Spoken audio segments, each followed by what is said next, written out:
It's 7:08 p.m. and I will call the July 26, 2022 Planning Board meeting together. And the first order of business will be a roll call.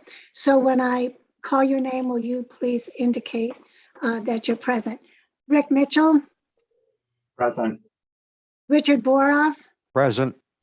Jonathan Poor? Present. Emil Dahlquist? Present. Bill Wheaton? Present. Elizabeth Herr? Present. Pat Norton? Present. Corey Bilyeu? Present. And Marnie Crouch, present. So on our agenda tonight, we are hearing final statements from the participants in this special permit for what we colloquially call 133 Essex. And so we also have a few other matters on our agenda, but the focus of tonight will be the final statements. And at this point, I would just like to thank all the participants for their hard work in providing information to the planning board. I would also like to thank the members of the public who have appeared and taken such great interest in this process. It's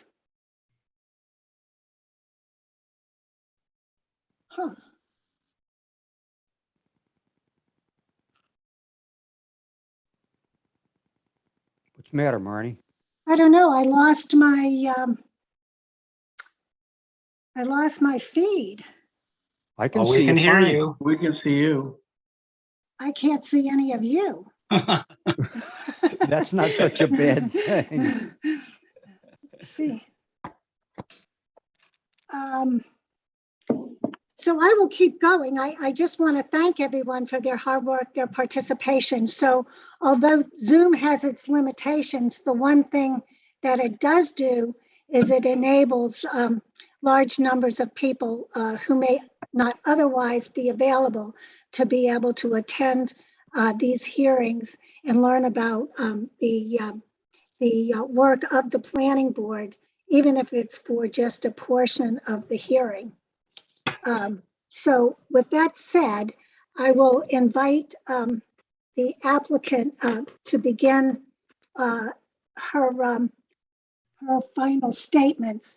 But if you all could give me just a few minutes, I will attempt to call the IT person in my home to try and ascertain why I'm unable to see you. And did you see why I've lost? Here's my IT person to the rescue. Why I can no longer see you.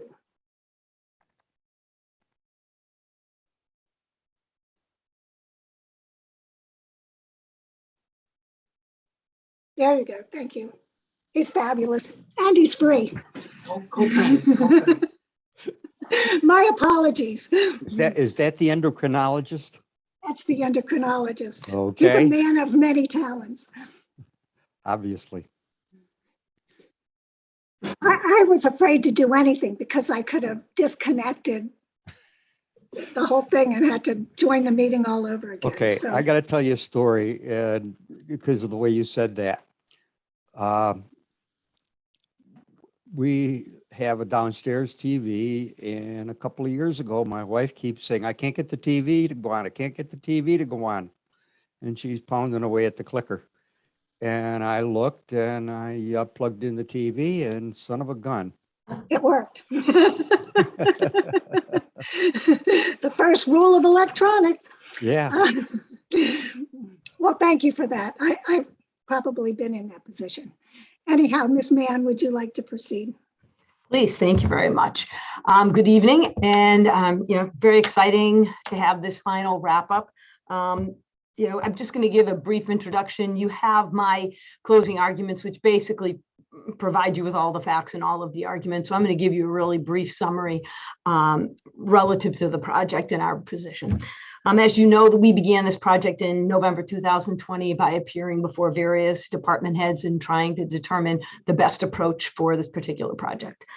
We applied in June 2021, and over the following 13 months, we were able to work with department heads. We were able to work with abutters to a limited extent. We were able to, in our opinion, work with your consultants and really fine-tune our project to be able to give you a development that this town can be proud of and that does meet and comply with the purposes of the senior housing bylaw, as well as the open space preservation and farmland preservation development. The whole goal that Larry Smith always tries to keep in his sights is to develop a project not only that he can be proud of, and of course to have an economic benefit, that's clear, but a project that he's going to be proud of and that the town's going to be proud of and is able to stand behind. And I really do think that if this project is approved, Chabaco, the village of Chabaco will be such a development. We were able to actually do a lot of things. We're able to provide much needed housing. I mean, I think as everybody knows, you can't avoid the news, right? There's a tremendous demand for housing and need for housing at all levels because there is not enough supply. We've been able to develop in concert with and with the input from the opposition, as well as from the Affordable Housing Trust, to develop and provide for you a tremendous housing benefit for affordability, which would be that payment of $2.174 million, which will in fact buy a lot of affordable housing, riders, or even construction. And we also have been able to work together, and the project is going to develop and to provide a lot of recurring annual revenues. It's been an arduous process. I think everybody's going to agree, right? It hasn't been easy, has it? The meetings have gone long, and thanks to this board who have been willing to stick with it and go late into the evening, I think we've done a lot of great things. Some of the benefits of this very difficult process was actually tremendous benefits for the project. I remember clearly, I think it was Mr. Wheaton, Mr. Ballou, I can't remember, I think it was both of you in concert, talking about the viewscape, what can you do to better improve it? And as a result, we moved those 2 units and showed you a plan that was far better, that provided a far better buffer and provided more visual, if you will, a buffer, right, from Chabaco. We were able to actually increase open space from just 40 acres to 42. We were able to decrease the development area from the 16 original acres to 14.1 acres. I mean, it might not sound like much, but it's over 20% of the development. I shouldn't say 20, it's 10%. 10% of the development area, we're able to hone in and do exactly what your purposes require, which is to reduce sprawl. We were able to improve the site vistas. I think everybody will agree that while the opposition said, yeah, you don't have enough trees, I think we refuted that and demonstrated that there were a tremendous number of plantings in that immediate area. We were able to create a ledge face, so we were able to reduce the amount of off-site hauling. We were able to reduce the amount of materials being removed from the site and the amount of blasting.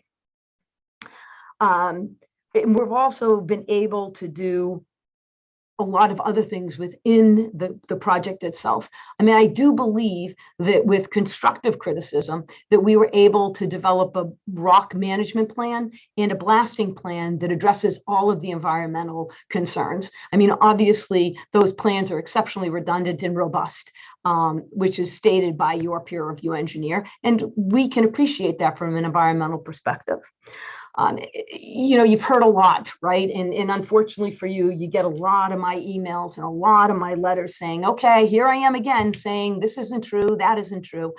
And I have to say that, no matter how many times the opposition delivers to you documents that contain suppositions and assertions, they need to be backed up by credible evidence. And I don't mean somebody providing you with a presentation that doesn't have quantitative analysis. That's important and imperative to judging whether or not a project really has any impacts. I mean, you can only hear so many times that we're in a zone that we're not. The things that I can tell you are all set forth in the presentation I gave you, but most certainly and most importantly, we are not having the development area in GPOD. We are not subject to the GPOD. We are not in an aquifer district. We do not have an aquifer on property. We are not in a wellhead protection district. We are not in a zone for protection for any public or private wells. The septic system, it's been approved by the Board of Health. That means prima facie, under the Mass DEP guidance, we protect positively all jurisdictional wetlands. We protect all water supplies. That is just a fact under the law because we comply completely with Title V.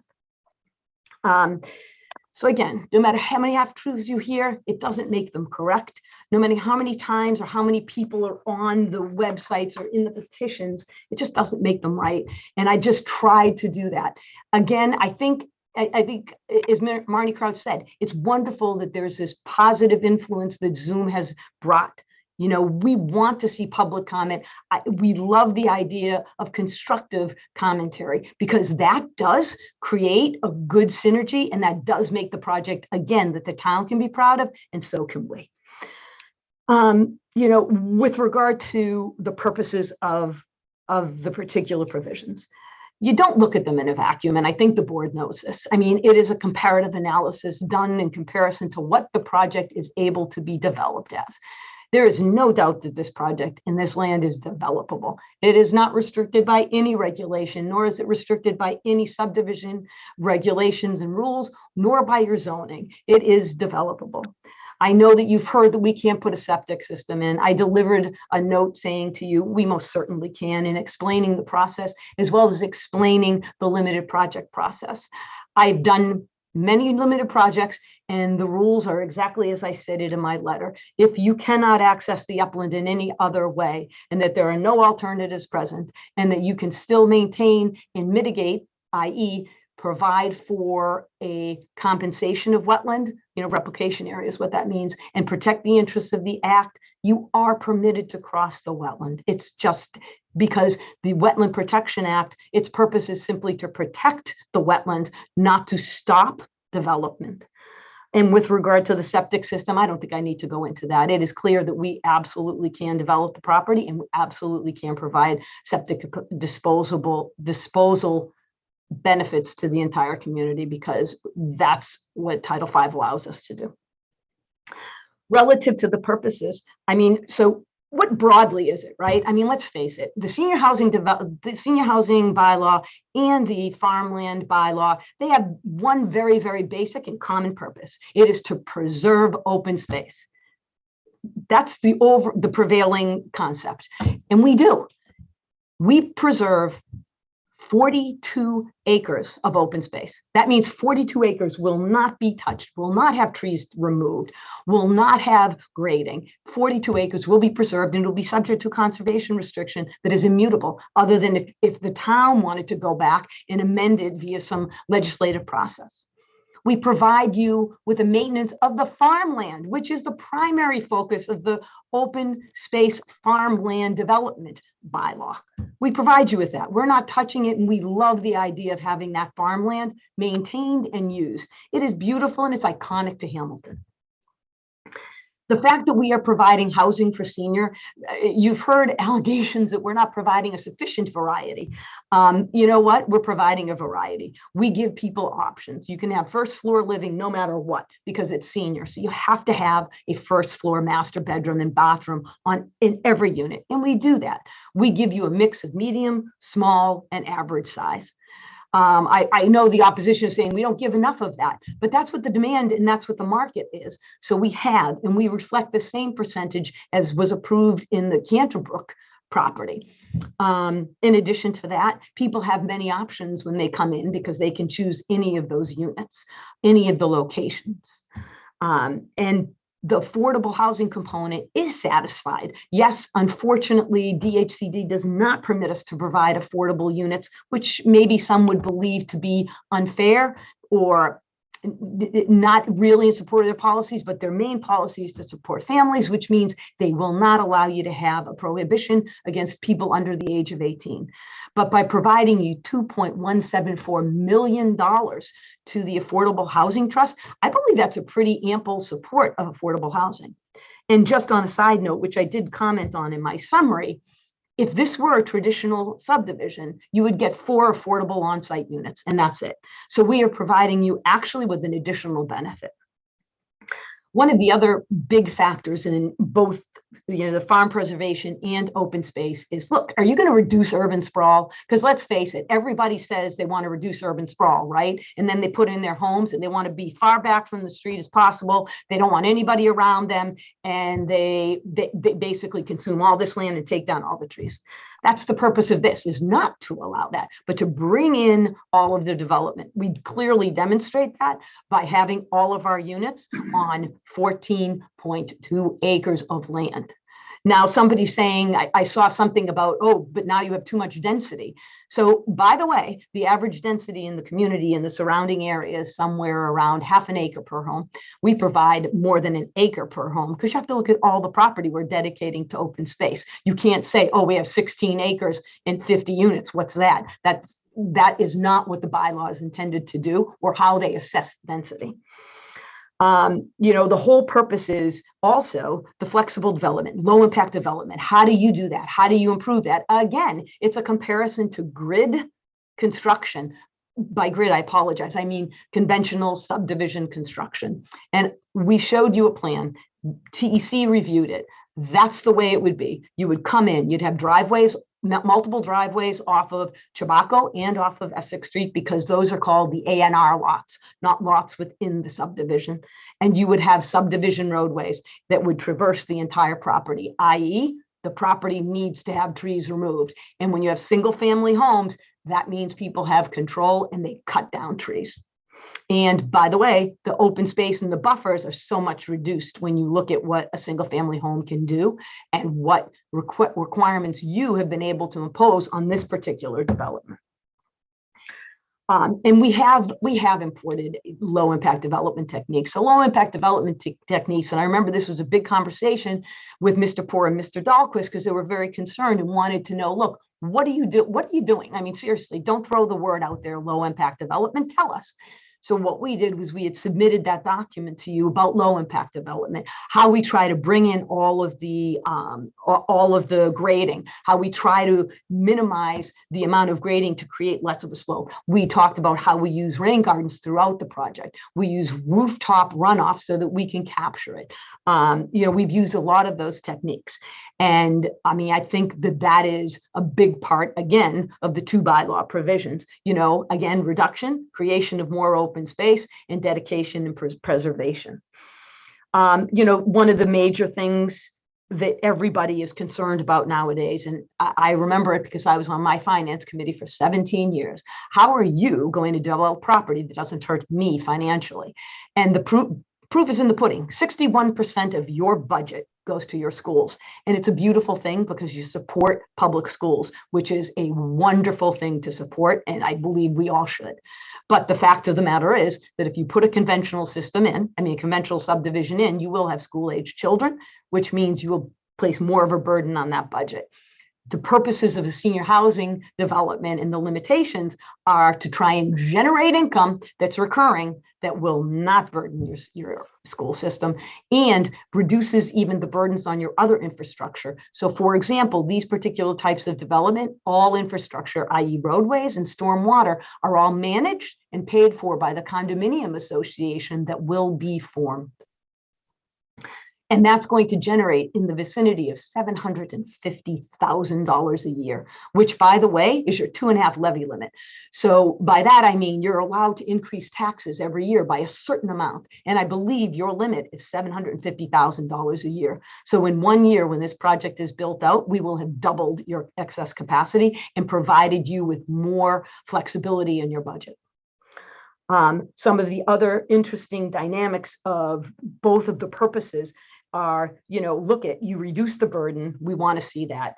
How do you benefit the town? Through stewardship. So the rich family doesn't want to just raise the land and devastate it. They were very conscious about their decision between those projects you saw, right? And Larry, they were very conscious about the decision to want to have open space maintained. The senior Frank Rich, that's what he intended to have happen. He wanted open space, and that's what the family is committed to. And that's what they want their name associated with. And one of the purposes of your bylaw actually is to permit that stewardship, which we plan on doing. One of the other purposes of the bylaw is basically to compare the two developments and what are the impacts. So it's not just about financial, right? Let's even throw that aside for a moment. What are the impacts to the community? Traffic. Is there a bigger impact with a conventional than with a senior housing? Yes, of course there is. It's a 2-bedroom versus a 4-bedroom. So you have less demand there. Now that same rationale would apply to water consumption. We've demonstrated, and your town departments have actually agreed, that the consumption of water, and by the way, the export of water via septic system is reduced dramatically between a conventional system and senior housing. Senior housing uses, we're allowed to say 150 gallons per day. Conventional housing requires 110 gallons per day per bedroom. Traffic, we've given you a full presentation of that and demonstrated why we don't impact you in a negative way. We have demonstrated that completely. And I do want to just say, and I'm going to be very brief in this these are my closing arguments. We have been dedicating a tremendous amount of our time to what will occur during construction. It is imperative that the board understand we know that there will be an impact during construction. It is our intent, and I think we demonstrated that through the delivery of plans, through the presence of a site contractor, through the presence of the drilling contractor at each meeting, that these matters are being discussed. Our intent is to develop noise control, dust control, and mitigate for any vibration relative to blasting. We have said that repeatedly.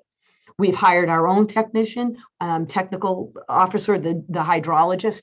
We have responded to concerns. We have addressed them at the meeting that was held on March 15th. We have created a rock management plan, and that plan grew out of a desire to minimize the amount of rock being exported. I have even seen statements that say we're going to remove so much more rock than it is. I know that you got an email tonight saying we were going to remove rock that equaled the weight of the Empire State Building. I mean, that's a little hyperbolic, but nonetheless, I know these are the concerns. That's why we did the rock reuse plan. We went back to your consultant and said, listen, if we reuse rock on site, give us a robust plan that will ensure that none of the materials can contaminate the wetland. What can we do? Wetland or the adjacent watersheds. And we were given that and we incorporated them into the plan, and that's part of your record. And that enabled us to reduce the amount of export by something between 55 and 60%.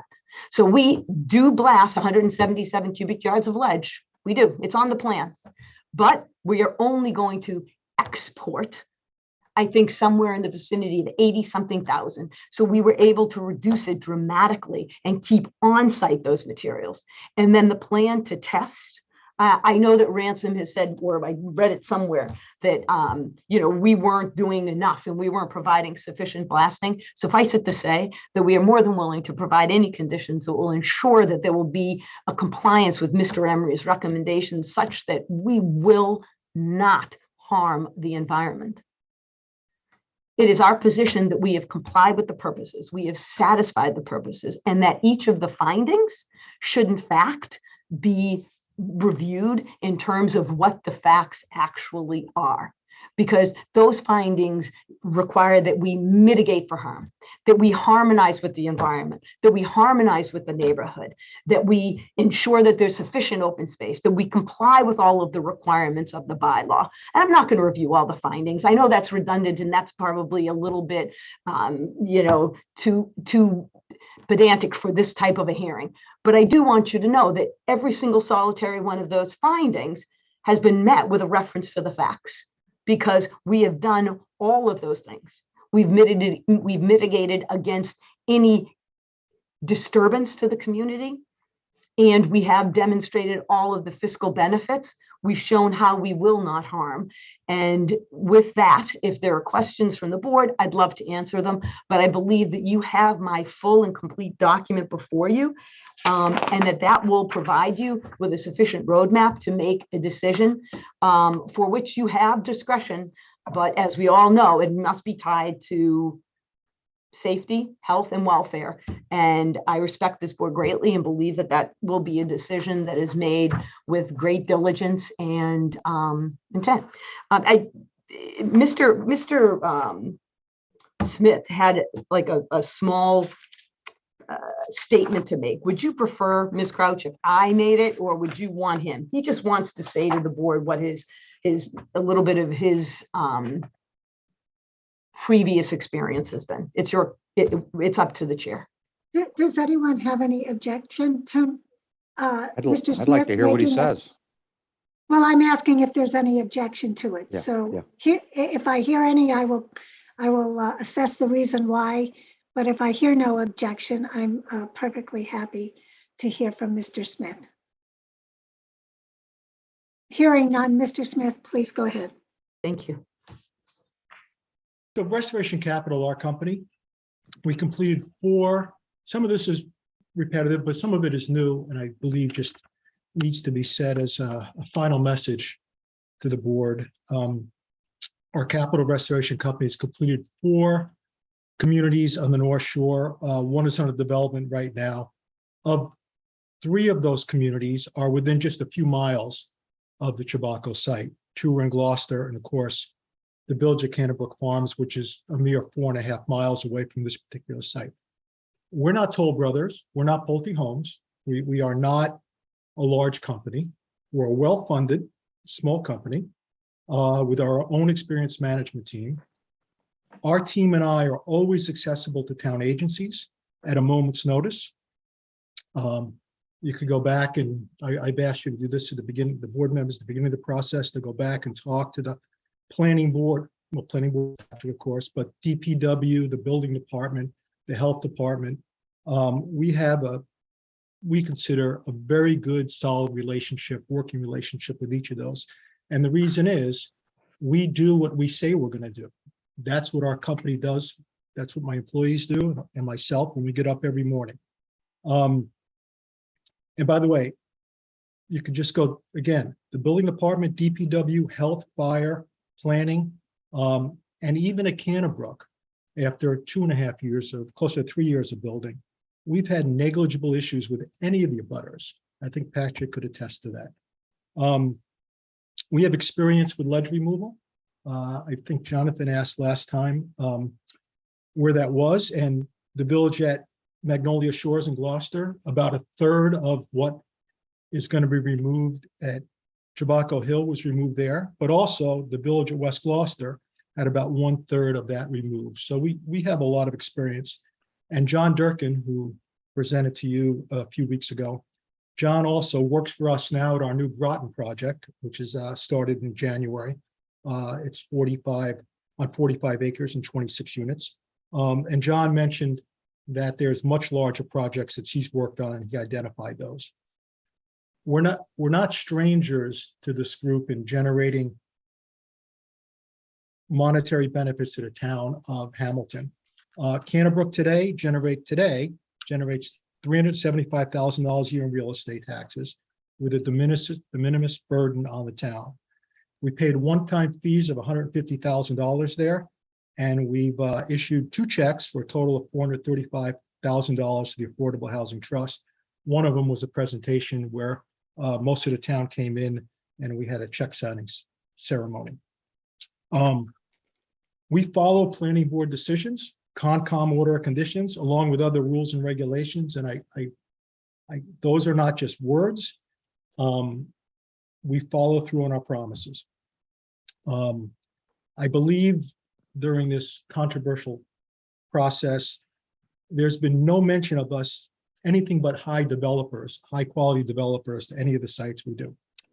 So I want this board, because I take, and my team takes seriously, that we want you to be proud.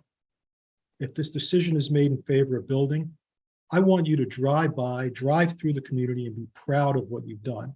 And I believe there's plenty of opportunity to do that. And as Jill said, there's $750,000 a year in revenue. There's $350,000 in one-time fees for building permits, et cetera, and a little under $2.2 million towards Affordable Housing Trust. And I don't know where that opportunity will ever come from again in the near future in your town, with all the benefits of the site, with open space, the trails, and senior housing. So thank you very much. And again, I'll just sign off saying that I believe everyone will be proud of this project when it's done. And I thank everyone for their detailed analysis and all the work they've done over the last few months. Your group is volunteers and you do all this work. We really appreciate it. So thank you. Well, thank you, Mr. Smith. Ms. You're welcome. Ellison, are you ready to make your presentation? Yes, I am, Madam Chair. If I may share my screen. Yes.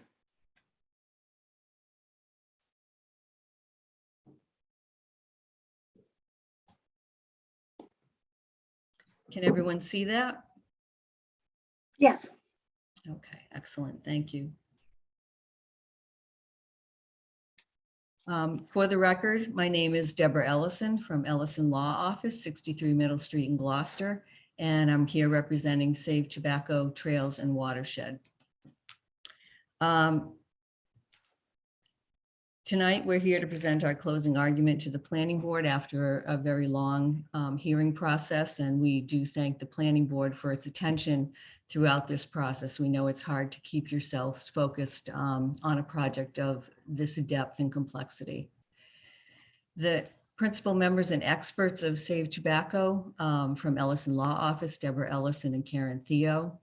Christopher Davis is an environmental law attorney, retired. Ken Whitaker has a PhD, he's an environmental engineer and environmental lawyer, retired. Ransom Consulting, Elizabeth Ransom, Tom Nelson, Tom Hennigan, and from Rimmer Environmental Consulting, Mary Rimmer. The principals of Save Tobacco are Hillary Cole, Nancy Peterson, and Heather Ensworth. So throughout my presentation, I'd like you to look at this. This is Tobacco Road now, and keep in mind what this road looks like and what we can anticipate when this project is developing and developed. We presented a very detailed summary memo, and I don't intend to go through that with you tonight. I think it's something that you can read at your leisure, and it's a lot of information that we have presented throughout this hearing process. Tonight, I only want to talk to you about three things. I want to talk to you about the adverse impacts and how they outweigh the benefits of this development. I want to talk to you about misinformation or missing information. And lastly, the burden of proof. Throughout the presentation, we'll highlight the evidence and provide you with the developer's own words in many instances. So the adverse impacts, one of the biggest adverse impacts is the truck traffic. And that impacts the neighborhood, the towns, the surrounding towns. And we spent a lot of time talking about that traffic, and we thought it would be important for you to see exactly what that truck looks like. These are the trucks that will be going through on Tobacco Road through the town. And you can see in the inset photo, it's compared, gives you a comparison as to the size of that truck. And this is what the developer had to say about these trucks going through your neighborhood. Yes, there's going to be truck trips. There's going to be truck trips with the development of this site, no matter what. And we don't disagree. There are going to be truck trips regardless of the type of development. The issue is the number of those trucks and the routes they're going to take. There is no good truck route. There's no direct route to 128 except over dirt roads through the town of Manchester. This is the most recent route that we've been given. It goes by the Penguin Hall School. It goes by soccer fields, playgrounds, childcare, and other outdoor activities at Iron Rail. It has 90-degree left turns at Iron Rail, and it's in a tight neighborhood. And just before you get to 128, there are two gas stations. One has a Dunkin' Donuts, both with convenience stores that are very busy. Almost across the street from the gas stations and right next to the 128 entrance is the Harry Ball Field. It's a very popular baseball field that is very active. After leaving the property at 128 at Tobacco Road to 128, there are 4 90-degree left turns and 3 90-degree right turns, all of which are very difficult for trucks to maneuver. And all of this might be acceptable if the developer were proposing a smaller or less complex development, because the duration would be less, the number of trucks would be less, and substantially less. The developer's intent to truck off approximately 90,000 cubic yards of material from this site makes the amount of truck traffic extraordinary and unacceptable. The developer's number is that there are approximately 7,200 round trips of trucks. Save Tobacco's number is approximately 10,528 round trips. And we're talking about these trucks. These are the trucks, 10,528 trips. The developer claims they'll be loading 46 trucks a day. It's a very optimistic number. Ransom indicated many times it's in testimony. In their experience, they do not believe that's sustainable. But if it were, every 10 minutes, you will have a truck coming to the site and one leaving the site. 10,528 trips. Just think about it. Even at 7,200 trips, it's unacceptable. And this is only for the blasting phase. For some reason, the developer believes that this is the only truck traffic that will bother anyone, and I'm not quite sure why that is. For over 4 years for just phase 1, and we estimate 7 to 8 years for the overall project, you will have trucks on this site. And the trucks will be delivering hundreds of trucks to deliver materials for the leach field, for sand, pipe, force main, installation equipment, the stormwater systems, delivery of 30, 500, and 1,000 gallon propane tanks, 300 trucks for topsoil, how many hundreds of trucks for 40,000 cement trucks for the foundations, how many landscaping materials, construction materials, septic tanks, appliances, street and paving. And that doesn't include the 20 to 40 workers with pickup trucks that are parking on Tobacco Road because, as the developer says, it's a public way. So why don't you have any of that information? How can you evaluate the adverse impacts on this neighborhood and the town as a whole without it? The simple fact is you can't. We don't know where these trucks will be coming from. There's no defined route for anything other than the blasting. Many drivers may not be familiar with the site location or the roads of Hamilton or the surrounding towns. This is a tremendous adverse impact to the neighborhood and the entire town. So let's look at the construction schedule. This slide shows you phase 1 and phase 2, and the dotted line divides the two. At the last hearing, we heard that there appeared to be some confusion from the applicant's team about whether the 4 years estimated by the developer was for phase 1 or whether it was for both phase 1 and phase 2. The developer claimed there was a typo, and they've clarified that typo with a whole new schedule that's entirely inconsistent with the statements of their own experts. Mr. Durkin clearly stated at May 3rd, 2022, that it takes 8 to 9 months for the first unit to be ready. And then there's 1 unit a month thereafter. And Mr. Smith stated that they can sell 1 to 1.5 units a month.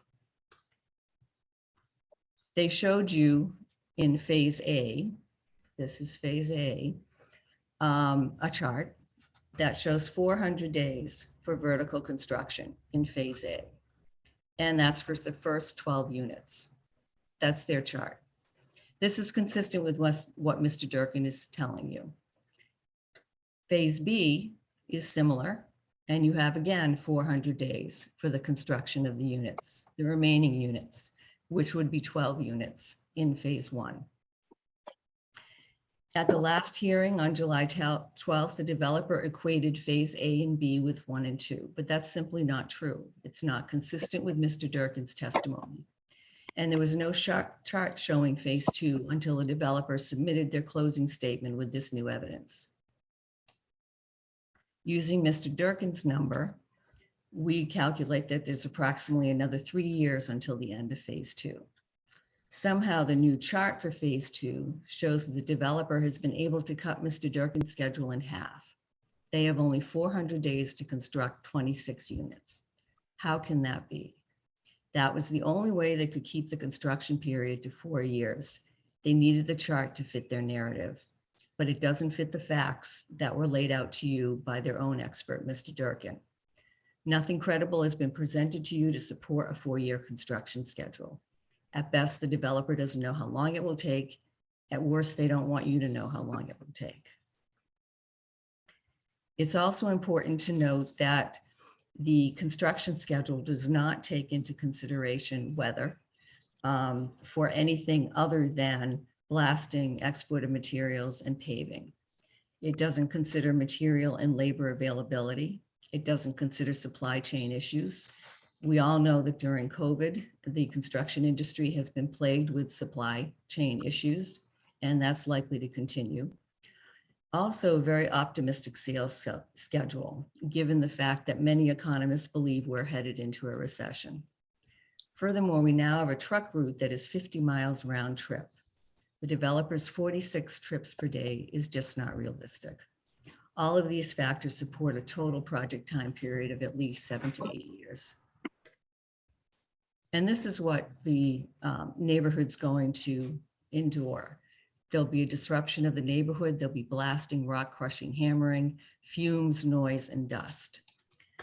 But what does this mean practically? A child that enters first grade at the beginning of the project will be graduating from 8th grade by the time the project ends. Freshmen in high school will graduate from college when this project ends. A resident that retires at age 67 will be 75 years old when this ends. It's a lengthy project. It will have a long-term and profound effect on the lives of the people in this neighborhood. The developer wants you to believe it'll only be 4 years, but the testimony of their expert and Mr. Smith says otherwise. The developer also wants you to think that the only noise coming out of the construction is during the blasting phase. And again, that's not true. You're going to have sawing, chipping, blasting, and rock breaking. This slide shows the decibel levels of the equipment that is used on the site. The average decibel noise of this equipment is 95 decibels. Mr. Cole took noise recordings on Tobacco Road at various times of the day. And he determined that the average decibel level is 46.7 decibels. Even accounting for error, there's a stark difference between the 47 decibel level versus a 95 decibel level average. Mass DEP regs prohibit noise at the property line that is 10 decibels above the average ambient noise level. The developer hasn't shown you how they intend to comply with this requirement or even whether they can comply with it. I'd like to also talk about the blasted rock reuse on the site. First, we heard that the blasted rock was going to be reused on the site. It was a couple hearings ago. And the first time we heard from Mr. Emery that it was okay was July 12th. He claimed there were typos in his letter and that the rock didn't need to be covered. And those same typos appeared in the GEI letter, however. When we started out in January 2022, all rock was to be processed and removed within 72 hours and only used under the foundations and paved roads and covered so that it wouldn't be exposed to the elements. Rainwater was collected to prevent damage to the environment. Now it's uncovered, it's doused with a ½ inch of rain or water, and then it's declared clean and it's used throughout the site. Mr. Emery told you he reached an agreement with the developer and this was now okay. Mr. Emery has no authority to reach any agreements with the developer. There was no discussion with the board, no information on what was discussed with the developer or when or why they came to this 180-degree change in process. And you've received a cursory report from Mr. Emery, a cursory plan from GEI, and that was only received with the developer's closing statement materials. The plan is woefully incomplete. It lacks sufficient detail to protect the environment and the public. I want you to remember that Mr. Emery only makes recommendations to you. You decide whether to follow those recommendations, and you decide whether this plan is adequate. You represent the town. He does not. You're entitled to know what's going on and what's going to happen on this site, and they should not continue to move the goalposts on you. We don't know whether there'll be a new plan next week or the week after. This was an 11th hour plan that was presented to you without any information. The developer will also have you believe that the site is not an environmentally sensitive area. But your Conservation Commission, in its order of conditions, found significant interests under the Wetlands Protection Act in several areas. They found the public water supply, private water supply, groundwater supply, storm damage prevention, prevention of pollution, protection of wildlife habitat, and flood control. These are all the interests that were cited by your own Conservation Commission. Hamilton also has an open space and recreation plan. The goal of the open space plan is to preserve and protect open space and natural areas, drinking water supply, wildlife and plant habitat, agriculture and forestry, and most important, the rural scenic character of the town. Your open space plan and recreation plan identified 133 Essex as a key parcel of land. And its year one objective was to investigate an opportunity to acquire that parcel. The developer also makes false claims of protecting 24 acres. Those acres are already protected. They're protected wetlands, resource areas, buffer zones, and no disturb zones. They're protected by the GPOD. And there's no doubt that some building may be able to be built, but not 50 units and not 32 units that are claimed by the conventional plan. The developer's adding nothing. They're giving you a boilerplate CR that leaves it completely open how that area will be preserved and protected. The CR is a model. There are many blanks in that CR that the developer has not filled in. With regard to watershed and wells, Mr. Dave Thompson in February 2022 talked about the monitoring of wells for 10 years after construction. The developer, I believe, is proposing 1 year. Blasting, Mr. Thompson said, is not the only source of contamination. He was, surprised that Mr. Emery limited his review to the blasting alone. And also, Mr. Thompson reviewed the Ransom hydrogeological and hydrological PowerPoint, and he agreed with their analysis. Of the hydrogeological study, he said that was absolutely essential.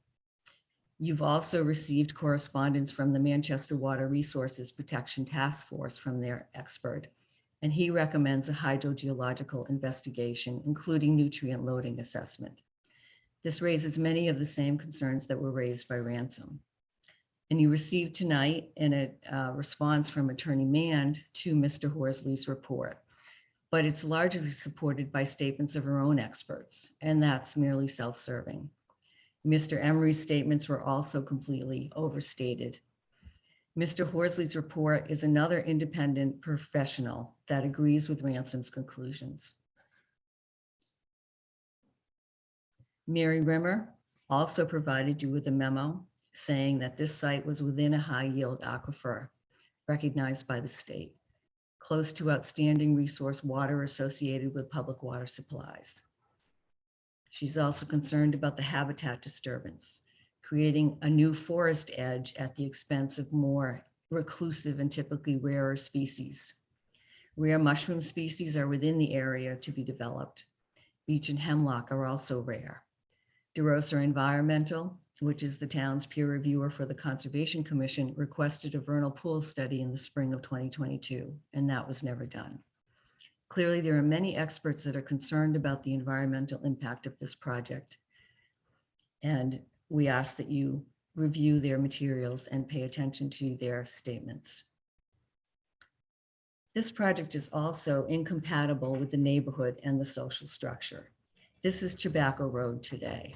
Sparsely developed, has approximately 30 houses, They're all spread out. It's an eclectic mix of houses, country cottages, split ranches, rustic homes, a few larger homes. They have all sizes, all colors, all styles. And that's what this neighborhood is.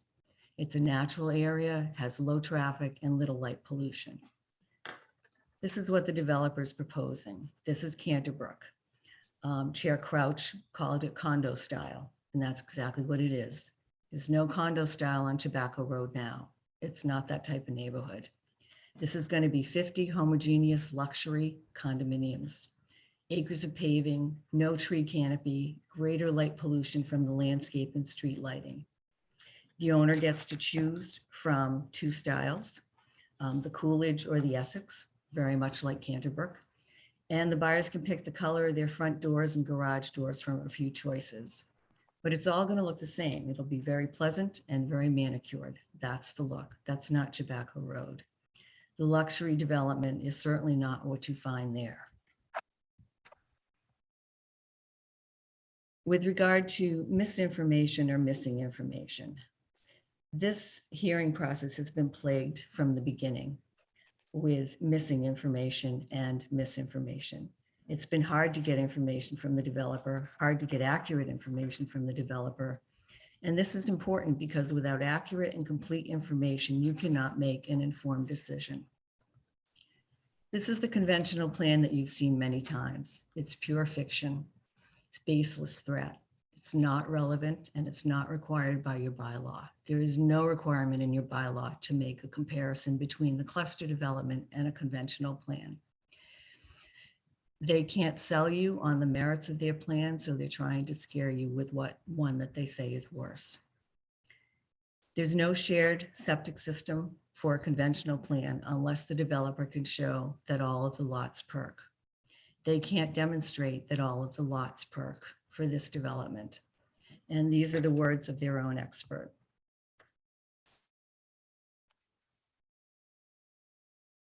But the fact remains, the soils on the east side of the BVW that bisects the property, they're just not suitable, mainly due to shallow ledge, as well as location of wetland resource areas. But I think you'd struggle, even if we cut the development in half, you'd struggle to fit anything there. You know, even for a single family house, based on what I saw when I was testing, a single house. You struggle to perk for a single family house or a single house. Those are Mr. Hockmuth's words. That's what he told you. The developer asked you not to pay any attention to what he had to say because, as she said, he didn't say that. He was talking about a full shared system. Clearly, he wasn't. In order to use a shared system, you need to show that all of the lots perk. Developers now saying for the first time that a conventional subdivision will actually be a condo. Therefore, they don't have to show that all of the lots perk. They're looking for a loophole because they know the property east of the BBW does not perk. We've been saying that all along. It's highly unlikely that DEP or the Concom is going to fall for this ruse, and the conventional plan is still fiction. But the fact remains. Ms. Rimmer concurs with Greg Hockmuth that soils east of the BBW are unsuitable for septic systems. There also is no by right crossing of the wetlands, despite what Attorney Mann continues to tell you. It's complete discretion of the Conservation Commission. Since the site is accessible without crossings, it's likely it would not be approved. So the roads that they are proposing would not be approved.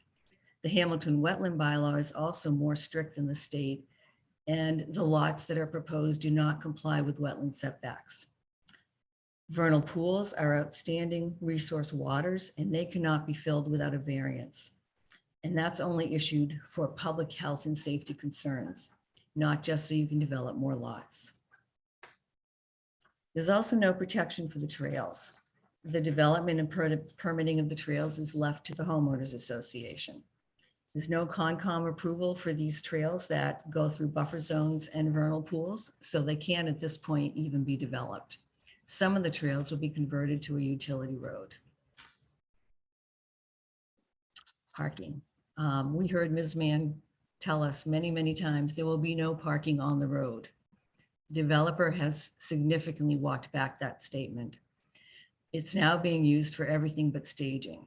And council provides you with the definition of staging: storage and parking of construction equipment and materials. Everything else is fair game. The equipment and the trucks on the road related to construction, queuing of trucks on Tobacco Road, contractor parking. It's not what we were led to believe. This is an intensive use of Tobacco Road by the developer. In their argument, it's public, our contractors can park there. I ask you to consider how this possibly cannot be detrimental to the neighborhood. It's another example of the developer not considering the impact this development will have on the neighborhood and apparently not caring. Missing information. You've never received a cut or fill plan. No one can tell from this map how much will be cut away or filled. Nothing has been provided to you with this information. Your planning board members had to do their own slope analysis. Why hasn't the developer provided this information when it's been requested from the very beginning? This is the basis of all of their analysis regarding truck traffic and length of development. If this information is inaccurate, so is everything else that they've based their construction management plan on. Without this information, you don't know how long construction will last, how much truck traffic there'll be. You have no idea how much disturbance this will cause the neighborhood, the town, and the neighboring towns. If you approve this project without knowing this, I suggest to you that's arbitrary and capricious.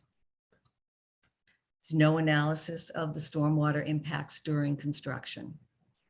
This issue was brought up many times, and the response was that we meet the stormwater regulations. Well, the stormwater regulations don't address what happens during construction before the stormwater system is in place. It's an important issue for this site. No site-specific hydrogeological or hydrological information.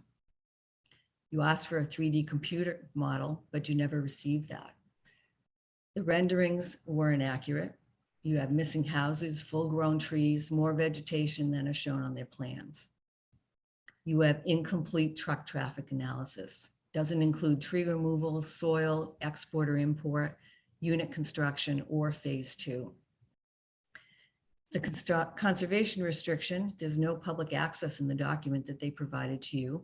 The model doesn't require it. The master deed states that the CR area will be exclusively used by the home unit owners for passive recreation. Does that mean the public is going to be excluded?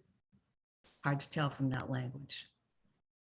No information on this irrigation well, how much it's going to draw from the aquifer, how much it's going to draw from the water sources for the neighborhood as well as the town.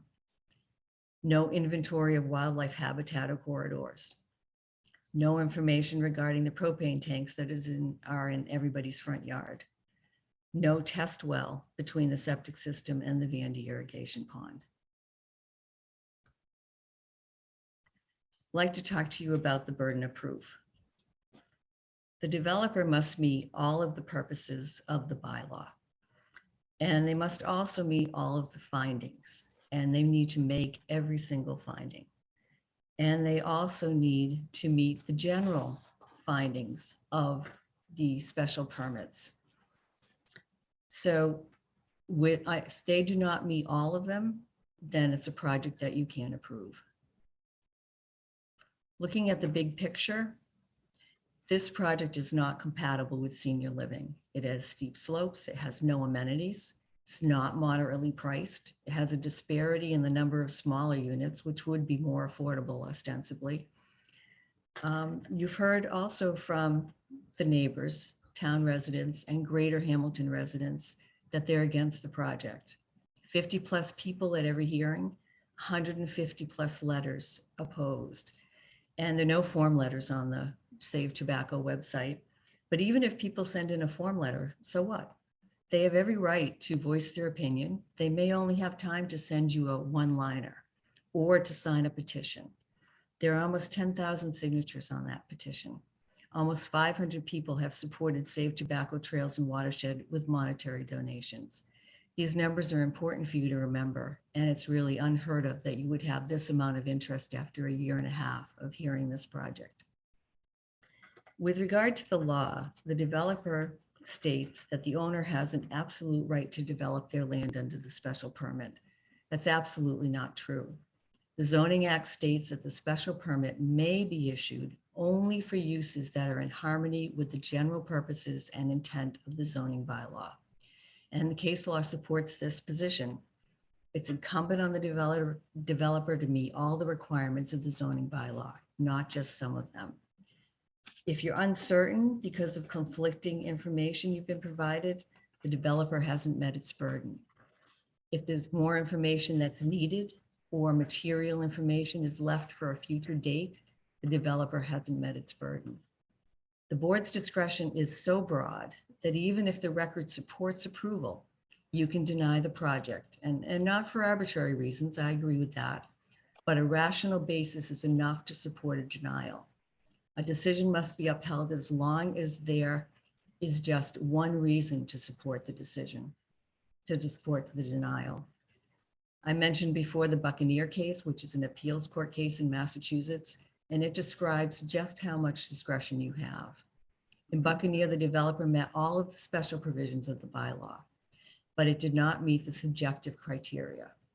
And that's the criteria that one member described in this hearing as the aspirational criteria in your bylaw. If the developer does not meet the goals or aspirations of the senior housing bylaw, you can deny the permit for that reason alone. Buccaneer facts are very similar to the development in front of you. In that case, there were 23 acres of open land and abutting 68 acres of more open land. The proposal was for 23 single-family homes, similar appearance, clustered in a manicured setting. The court found the development would cause a substantial change in the appearance and feel of the area. Before you is an even more dire situation. The property development will permanently alter this neighborhood forever.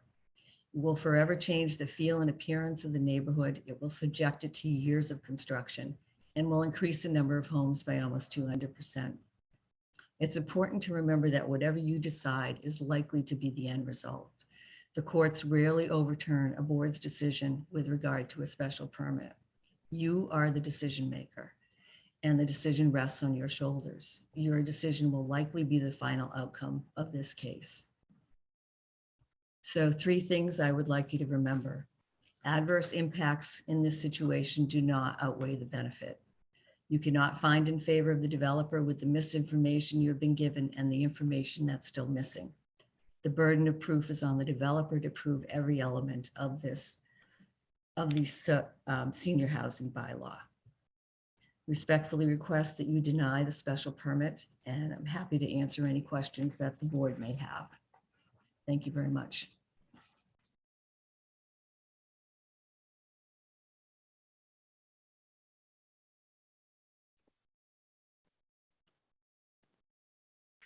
Thank you, Ms. Ellison.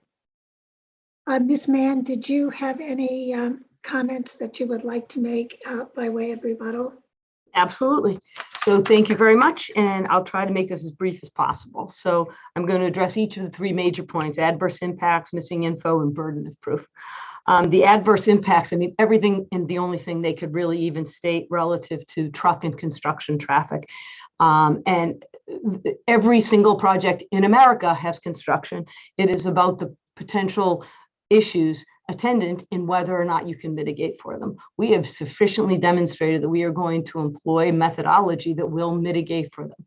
The issue relative to sound, if the decibels that are shown by Mr. Cole are accurate, with some pieces of equipment generating 85 decibels at their location, then as distance goes, decibels decrease. I don't have to tell anybody, probably either Mr. Dahlquist or John, anybody in this board who's familiar with the concept of decibels and operation of machinery durstands that distance reduces decibel impact, and those decibel impacts are taken at the line. Number 1. Number 2, Mr. Durkin specifically stated that we were building a berm to actually impact and buffer noise so that it didn't get into the street. As far as the truck, the hyperbole relative to saying 10,000 trips, 10,000 trips. I'm grateful that they put me on camera again and revealed my statement during a hearing. I'm not trying to hide from the fact that there are construction vehicles, but that's part of construction. That is going to occur no matter what type of development happens there. And this particular type of development is going to reduce that impact because you have more control to condition. Now, those conditions can be imported even into a subdivision, and you can say, here are the hours. There are ways to mitigate against this traffic. And I will bring into the fact that, the Ransom's position is fully anecdotal. They have no idea how much it actually is. John Durkin does. He's in the middle of hauling 400,000 cubic yards in Woburn. I think he's more than capable of assessing what the number of trucks are, and you have that memorandum from him. Relative to the haul route, again, we will haul the material over whatever route the town within the town of Hamilton wants. The fact of the matter is, any numbered route cannot be restricted. That is just the way it is in the state of Massachusetts, Commonwealth, of Massachusetts. State highways are open. And by the way, many state highways go by schools, trucks pass them every day.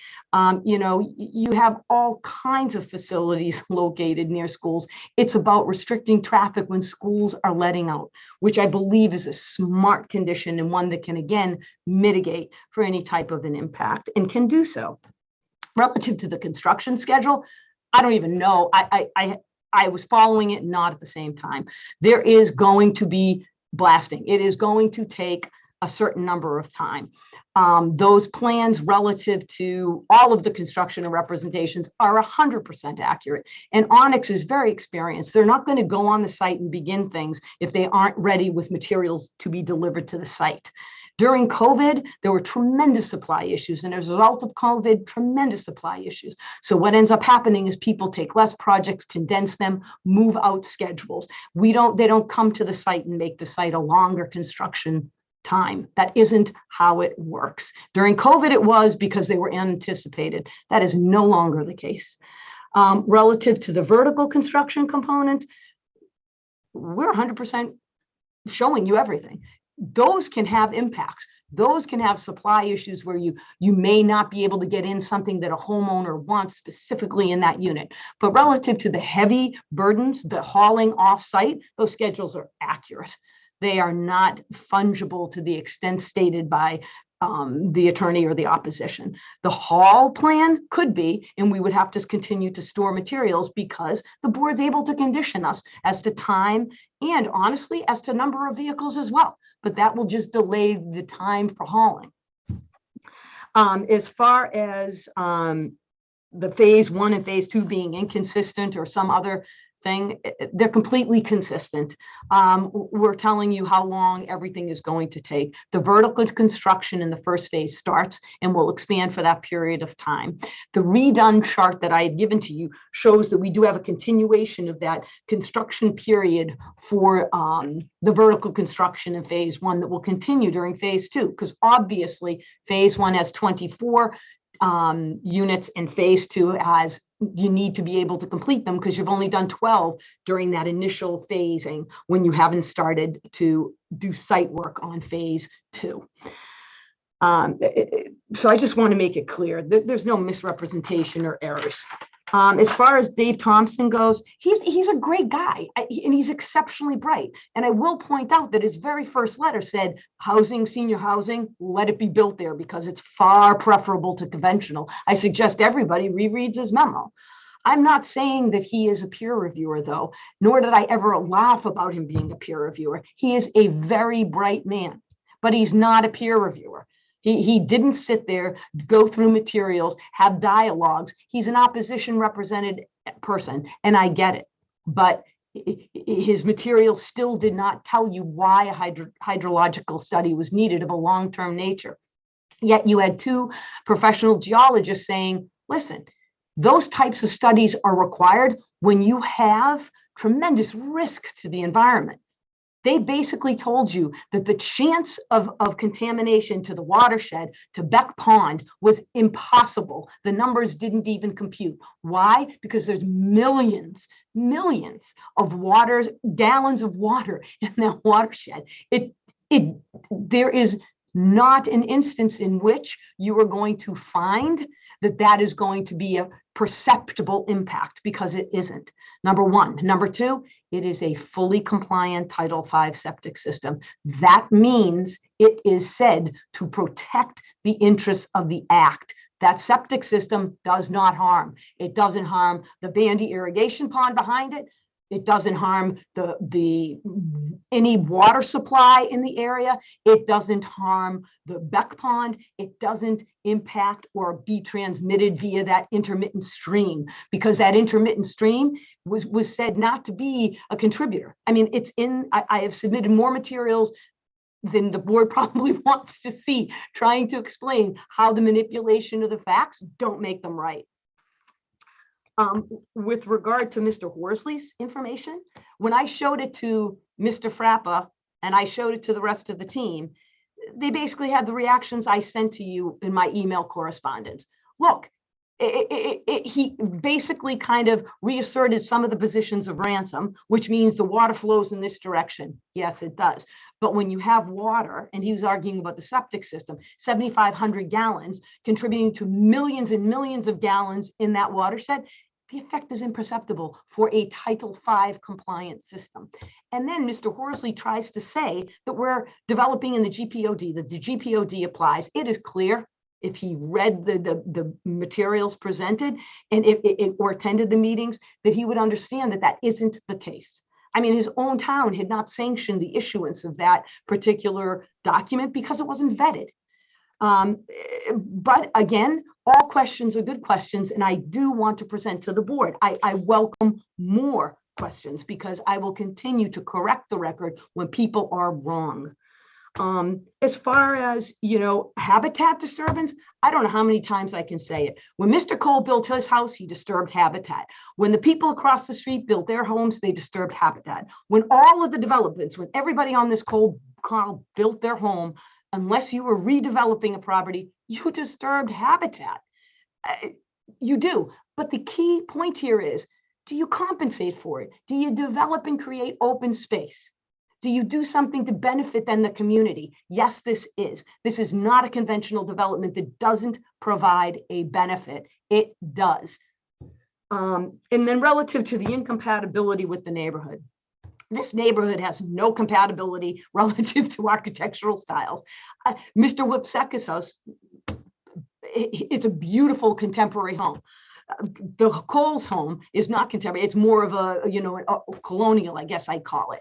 You look around, there's salt boxes, there's split levels, there's colonials, there's everything in this area. And by the way, the fact that it's condo and it says that it's not compatible, like either you want it or you don't, right? So your bylaw, which your town residents adopted, says, let's do alternative forms. That doesn't mean mirror everybody else. It means do compatible forms of residential use, something that is going to blend with the community, that you have sufficient buffers for. You want condo, you want consolidation. That's the point, not to have sprawling independent homes that take up too much area. So it in fact does meet that requirement. It's just that you can pick it apart to say that it doesn't. As far as misinformation, I fail to even, I don't even know how to defend a position that's so preposterous. All I have ever done is given you good information. They put up the screen with Greg saying those septic systems can't be put in there. You've got to listen to the whole thing. The consternation was that Ms. Rimmer, whom I've worked with many times and is a very, very experienced and professional wetland biologist, has been hired by the opposition to defeat. So we go in with our septic system plan that requires some directional drilling. By the way, that doesn't impact the wetland jurisdictional wetlands. And she says, well, you can't put it there, because if you're going to put it there, you need to demonstrate that you don't have an alternative location to locate that 7,500 gallon system. So Greg Hockmuth goes out and Mary Rimmer is saying, you have areas where you can put it. Well, either I do or I don't. We know we don't. There was no place to put a 7,500 gallon system. Mr. Hockmuth's words were, in fact, you can't even cut it in half and put a system in. And there are locations where you can't put one, which we said because it was in the wetland buffer. That's where some of those areas are. there's no misinformation. It was about alternatives. I said it before in my letters, and I'll say it again. We can put single septic systems on certain areas. And then I wish people would understand one thing. Title 5 shared systems is when you have a huge subdivision, all independent lots that are not on a condominium. This property will never be developed like that. It is always going to be developed as a condominium, and that is the owner's legal right. So the opposition can say as much as they want about shared, not shared condo, they're making it up. The fact of the matter is this development can come in, can be permitted as a subdivision, and then we can condominium the entire property and make them common systems, not shared. I have done it in Groton. I have done it in Middleton. I don't even know how many other communities I've actually done a subdivision. I've done it in Ipswich. And the reason is because sometimes you want people to have a statutory right of lien, right? A statutory right of lien to be able to enforce payment obligations. Doing a homeowners association associated with a subdivision is a false sense of security, because in order to require somebody to pay, you have to go to court, just like you do with enforcement of any contract. Condominiums allow you the right of lien for failure to pay, and then the right of foreclosure. Condominiums are a beautiful way in which to control, monitor, and maintain land. As far as the conventional plan being fiction, okay, I delivered that to you day one. If you look at your application, when I first submitted, I delivered a conventional plan. I had this plan reviewed by TEC because I knew that the opposition was going to try and say it's pure fiction. It is not pure fiction. You can put a roadway in.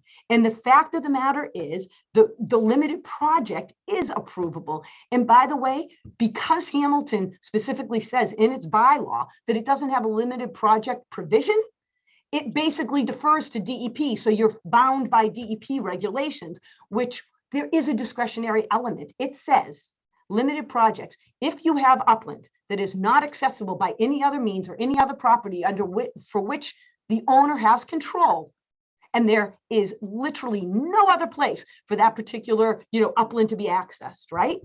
And you can replicate the wetland and demonstrate you don't harm the wetland, which we can because we could span that tiny little stream. It's approvable and it will be approved, and I would win an appeal. So I don't know why people think that a limited project has discretion to deny for any reason. You have to say that I'm harming the interests of the act, which I would not do because I know how to design this limited project, as does Brent Cole and Greg Hockman.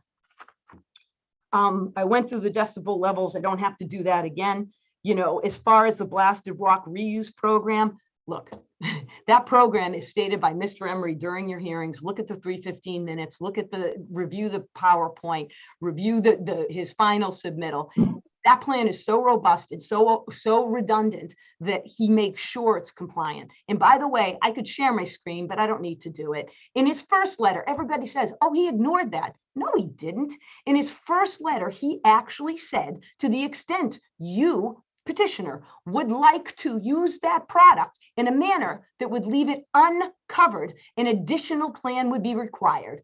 So I don't know why people are telling you that he never contemplated it. You can't miss it. It's in his actual letter, and it is on page 3, section 3. No blasted rock is to be processed and used outside the building footprints without an established detailed plan in place for addressing the problems that could be present with residue of accelerants. So he knew that there was a possibility of it. He just didn't address it because, quite frankly, our plans didn't address it. We were just going to haul it off site. But when we saw that we could reduce the number of haul trucks, i.e. mitigate the impact during construction, we actually sought to import more of it on those armored slopes. That's a benefit, not a detriment. Now, relative to I'm trying to read what my notes are, and boy, do I have horrible, horrible handwriting. Oh, the Conservation Commission. This is the best. That the Conservation Commission outlines all of the interests that it protects. It does protect all of those interests. It's responsible for protecting everything, and accolades to them. By the way, they issued the order of conditions and said that the project didn't impact any of those because that's what an order of conditions means. They reviewed the entire site and their conclusion was that the construction elements do not affect the interests of the act, either under the Wetland Protection Act or the local conservation bylaw. Fact. That's what the order of conditions does. I recognize it's an appeal, and I'm sure that a superseding order confirming I mean, I can't say I'm sure, right? I'm hopeful that that will happen in the next week and we can demonstrate that to you. Open space to keep the property. I mean, we're providing open space. Nobody else is going to do that. We're providing literally 42 acres of open space, which means nothing is going to be touched. You heard consternation that, oh, but you have wetlands there. Yeah, we have 14 acres of wetland and there is a buffer around some of it that is completely protected. But don't think for 1 minute that a buffer isn't usable, because it is. And you know that. You've seen projects that use it. But notwithstanding, there's a tremendous amount of upland that we show you can be used. You know, we make false claims that the CR protects you. Okay, again, if anybody's ever been involved with a conservation restriction, the fact of the matter is they're model CRs. You get them from the EEOC and then you work with them to finalize. You can't fill in the conservation restriction until the project's approved. And then you do it in concert with the Conservation Commission and the EEOC. So we're required to protect all that land. I don't know what the heck people think we're going to do with it. We said passive recreation in the construction of trails. End of story. That's it. And then the farmland, it will also be part of the CR because we've represented to you that if it isn't farmland anymore, it's going to be open space. It's going to be permanently preserved. So Hamilton is, no, I already talked about that. The trails. So let's go back to the trails.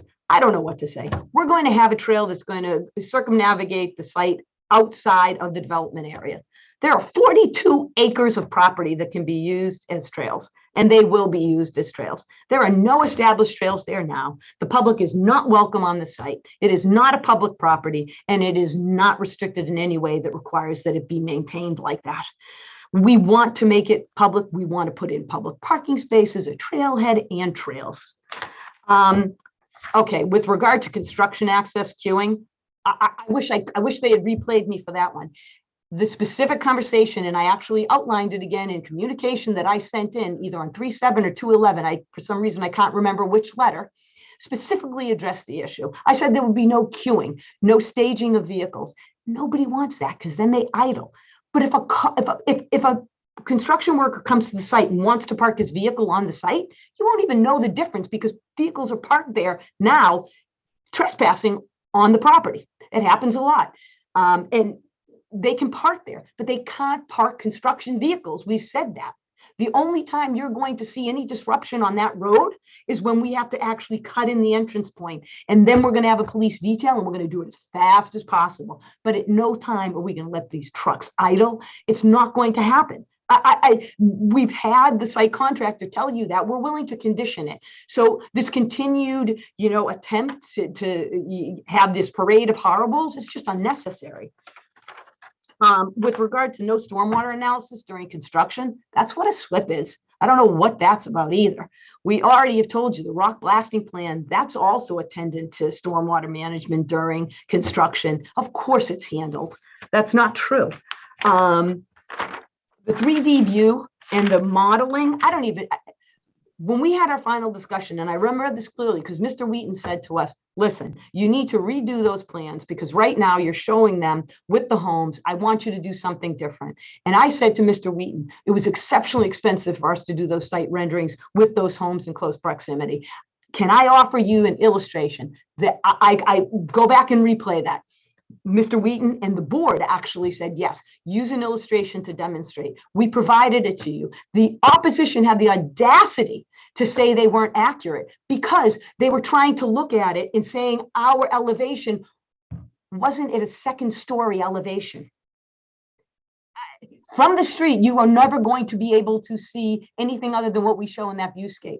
Is that a little bit more mature than what's going to be put in right away? Yes, but there are going to be so impediments to view, you're not going to be able to see much of anything in there. And once the landscaping becomes mature, you won't.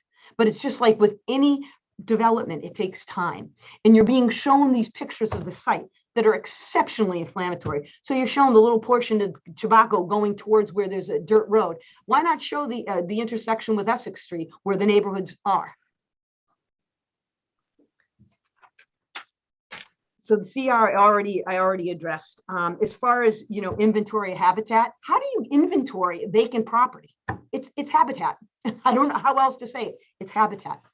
As far as the irrigation well, we do have one, because if you don't, all of those landscape plans, native or not, that we've been requested to put in to protect the buffer will die.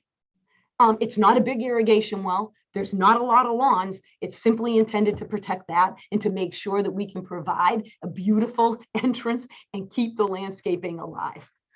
The burden of proof. Listen, I understand we have the burden of proof.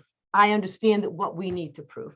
The fact is, all I'm doing is fighting against misrepresentations, hyperbole, and complete inaccuracies in unsupportable documentation that you've received. All I've given you are facts. I've given them supported. They don't even like Jamie Emery now because he doesn't support the agenda or says something that they feel is contrary. All I'm saying is we've provided you with an independent analysis for every stitch of information you have received. We've come forth to this board and begged for criticism, right? That will be productive. This isn't productive criticism. There is absolutely nothing in this project that doesn't meet every one of your findings. And relative to this, I don't understand why there's a continuous reference to say there's no obligation to show a conventional plan. If you look, again, at your bylaw, when you look at the findings in your bylaw, the very last finding on 8.2.7.32, you must go to your farmland preservation bylaw, which specifically says the site needs to be preferable to a grid development and a residential development. That's the requirement. Otherwise, what are you comparing? How can you say it's better, it's less, unless you know what the comparative is? The comparative is a grid conventional subdivision. Your bylaws could not be more clear. And that's what we based our findings, our purposes on, an entirety of our presentation. It is absolutely a requirement of your bylaw. And as far as the owner having the right to develop in Buccaneer, by the way, Buccaneer is a poor comparison, because what Buccaneer was is, every lawyer understands this, it's a tipping point, right? So it is about a property owner who has 23 acres of land, not 23 plus open space that they're saying is going to be preserved. They have 23 acres of land, all of which is being developed. It couldn't be more dissimilar to what you are doing. The court said you're overburdening, and the tipping point for this particular area, even though you meet all the criteria, is you're not providing any benefits to the open space, because the open space that you keep asserting is there and providing less density to the community is not your own. You can't provide that because it's off-site. Yes, it may be provided in a conservation restriction, but you as the developer in Buccaneer are developing every acre of it. Not a good comparison, very poor comparison. And it's really interesting to read the dissent. I know, Ms. Crouch, you're an attorney. The dissent is very interesting to read in Buccaneer. So that being said, I get what the burdens are, and I understand that this board has the ability to not grant the project if you can find support that we don't meet the findings. We don't support the purposes. But I would suggest respectfully that all of this work over the past 13 months has demonstrated that we do. That the petitioner's willingness to condition each element, to reveal to you every aspect of the project. We're not hiding anything. When you ask us for something, we deliver without reproach. We give you what you need. If you ask, you get it. Excuse me, Ms. Mann. Time-wise, I'm done. You know what? I know I didn't expect that the presentation on the other side to be all that. Again, I apologize for being overly lengthy. I appreciate your time. Questions I'm willing to entertain. Thank you, Ms. Crouch.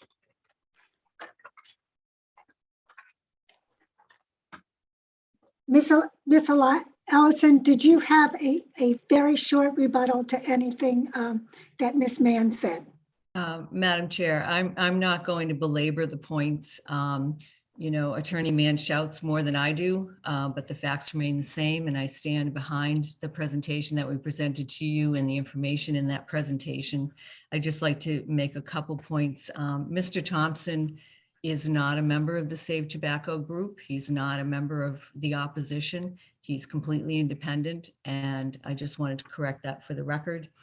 And also the CR will not be reviewed by EEOC. It will be viewed by EEA, which is Oh, that's my apology.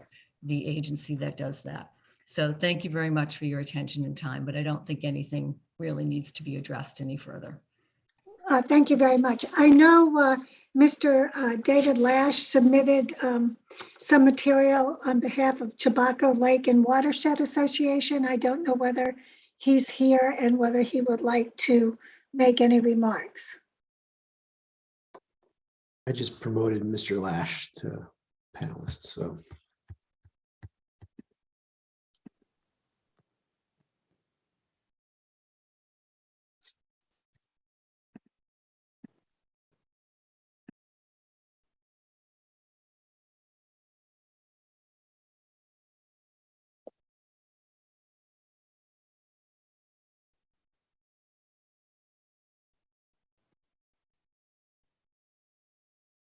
He may not know he's muted. I see. There we go. There you go. He wants to provide an answer. He looks like he's still here. I'm looking at that list of There he is. question and answers. You're muted, Mr. Lash. There we go. There you go. How about now? You're fine. Thank you. I think my microphone went to bed. Thank you all so much for your time tonight and for an incredibly professional process that the planning board has run. It's amazing to me the amount and breadth of information that you've absorbed, and can't wait for your deliberations in 2 weeks.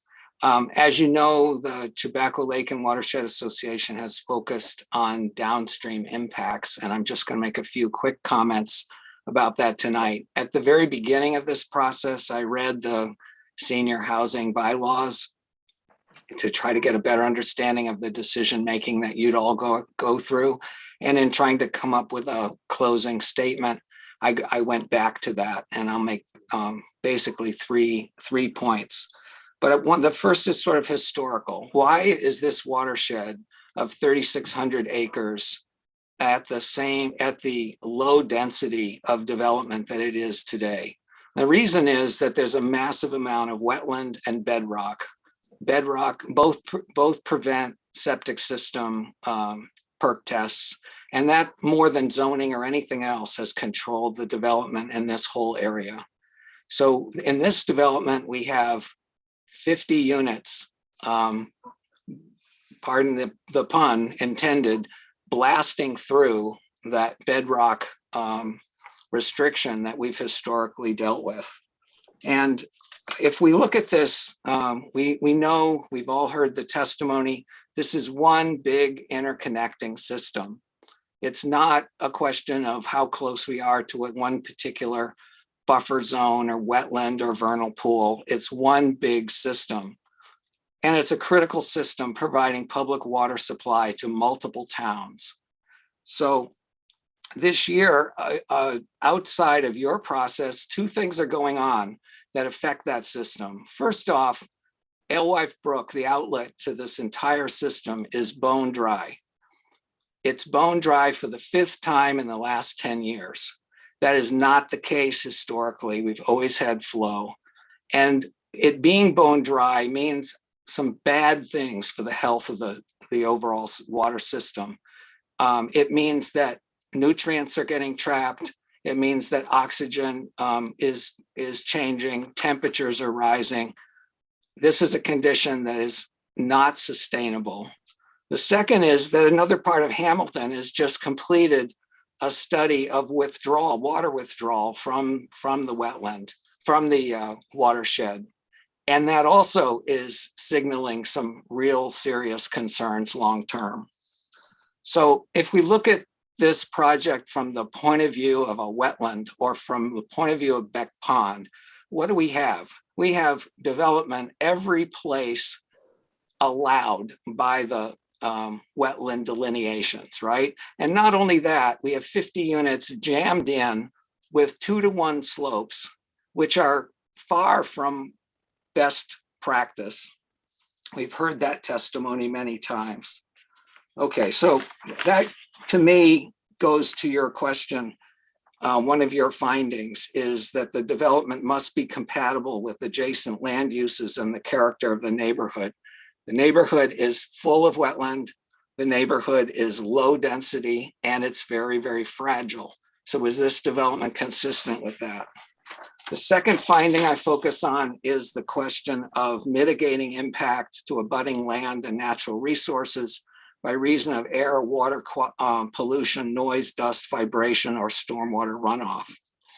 As you know from my earlier letters, Mass DEP is just about to issue new storm design standards. And those standards call for more frequent, the expectation for more frequent storms and more intense storms. And engineers design to their specs. And in this case, the developers' engineers have designed the stormwater management system specifically and not beyond the specifications in the stormwater management handbook. So by nature, they are designed to fail because we are decades beyond the standards that this project was designed to. And in addition, the project, at the end of the day, ironically, after all that blasting is removed, the development is going to sit 400 feet above the wetland, which means, excuse me, an enormous potential energy. Sorry.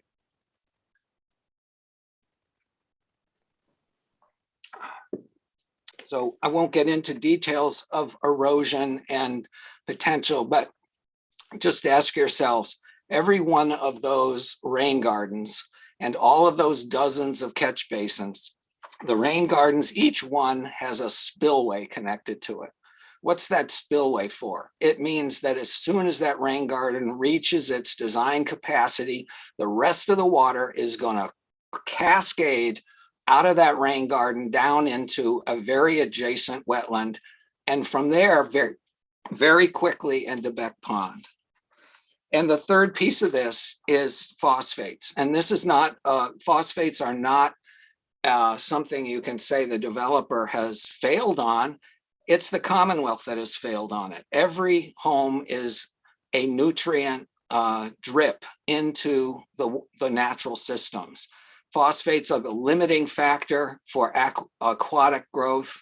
And we have here 50 units, just a couple 100 feet from the wetland, which is going to move very rapidly into Beck Pond, which is already full of kabumba, full of aquatic growth. If you go to Google Maps and just count up the houses that are the same proximate distance from Beck Pond as the outlet to the septic system for the proposed development, there's perhaps 20, 30 houses of same proportion. So roughly, this project is proposing to dump twice as much phosphate into the system as presently exists in that location. Now, some may say that's not significant, that's not relevant, it's a drop in the bucket, whatever, but this is actually what is most pronounced in terms of impact on wetland. And the third one is, the third point, and my final one, goes to the finding that the development must provide for adequate capacity for public services, facilities, and utilities. The developers have proposed, and it's part of their plan, that the condominium association will be responsible for all the maintenance of all the stormwater and septic system provisions, all these man-made components that make up the difference In one of my letters, I excerpt from their operating plan what is required just to maintain one infiltration basin. And it's an onerous list, and it's a lot of inspection and repair that's going to be going on forever, years and years down the road. These do not fall back into natural systems. These are always man-made. We can go anywhere around wetlands and find clogged catch basins and systems that are not working. What is the condominium association's incentive to be preserving or minimizing the flow into the wetland and into the water system? It's very little. They sit at the top of the hill. Everything flows away from them. Their incentive is financial to minimize their cost. I just don't see how placing that responsibility that's so critical to the ecosystem in the hands of a condominium association makes any sense at all. So that's my summary, my closing statement. I hope as you consider your findings that you will go broad and think about this bigger system that's going on and the downstream impacts. Thank you so much. Thank you, Mr. Lash. Ms. Mann, if you have just 1 or 2 minutes, if you would care to respond. Very quickly, absolutely. So thank you very much, Mr. Lash. And I mean, the downstream impacts have been stated before by both Mr. Emery and Mr. Frappa. They're completely, they're immeasurable. That we have no downstream impacts. This is a granite knob that all water already runs all the way off. And stormwater treats and protects the environment, and we comply with all stormwater. Even Tom Hennigan from Ransom Engineering said we met all requirements and all standards. It's in your notes. I think it was from the March. It might have been the March 15th meeting where that was in your minutes as well.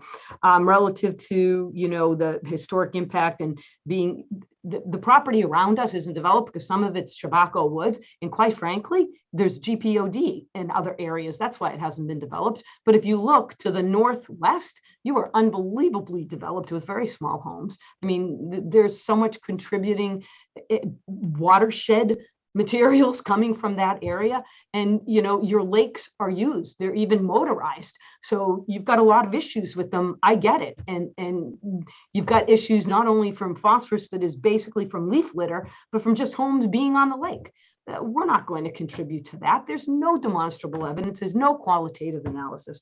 And as far as the condominium association, you should welcome that because there is enforceability. And what we do is we hire professionals, and it's part of the budget, and we put it in, and we maintain it. And the town has the right to require that we deliver inspection reports, which we do.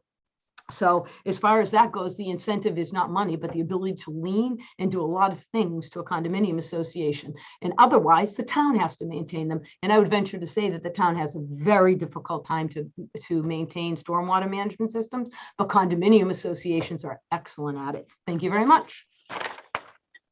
So at this point, I don't know if any members of the public want to say a few brief words. And at this point in the evening, I welcome any additional comments, but really would hope that no one repeated what's already been stated. So if anybody has their hand up, this is an opportunity for the public to weigh in. All right, there's quite a few hands raised. I think we'll just click the allow to talk buttons. Rob Sarkinson Okay. is being allowed to speak.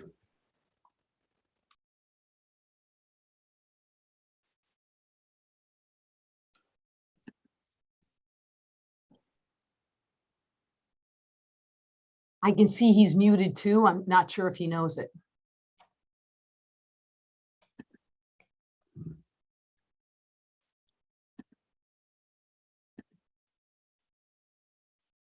Any member of the public who wishes to speak, they should unmute themselves and be prepared to make their remarks. Right. I just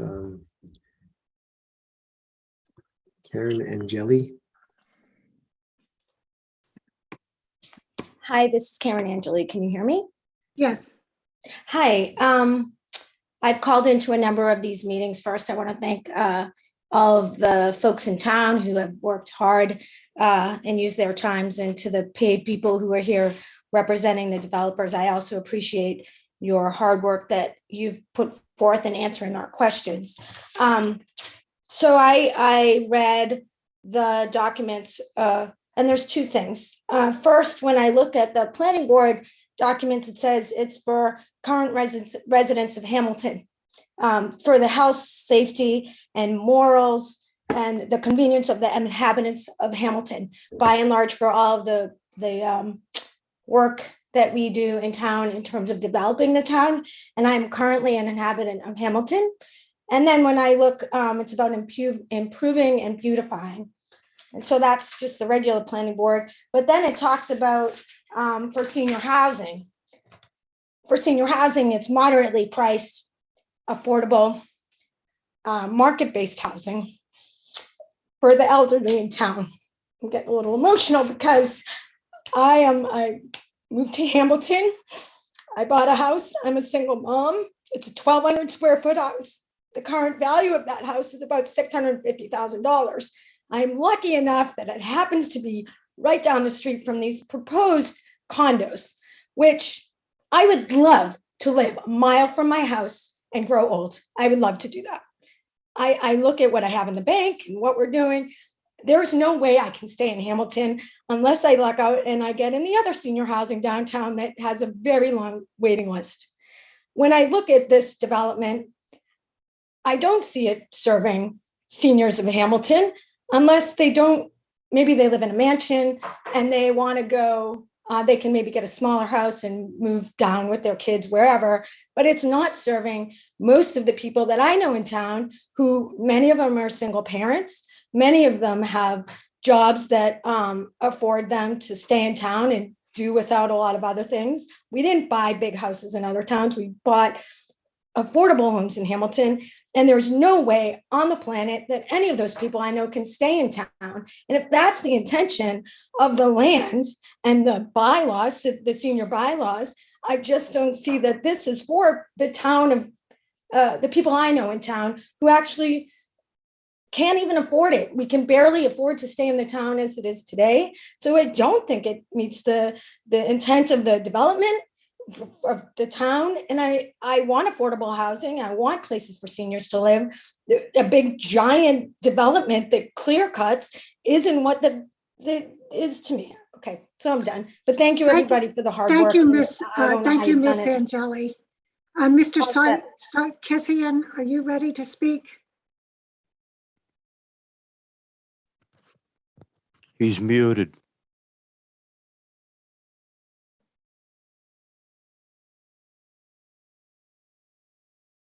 All right, we'll go to Nancy Peterson. Okay.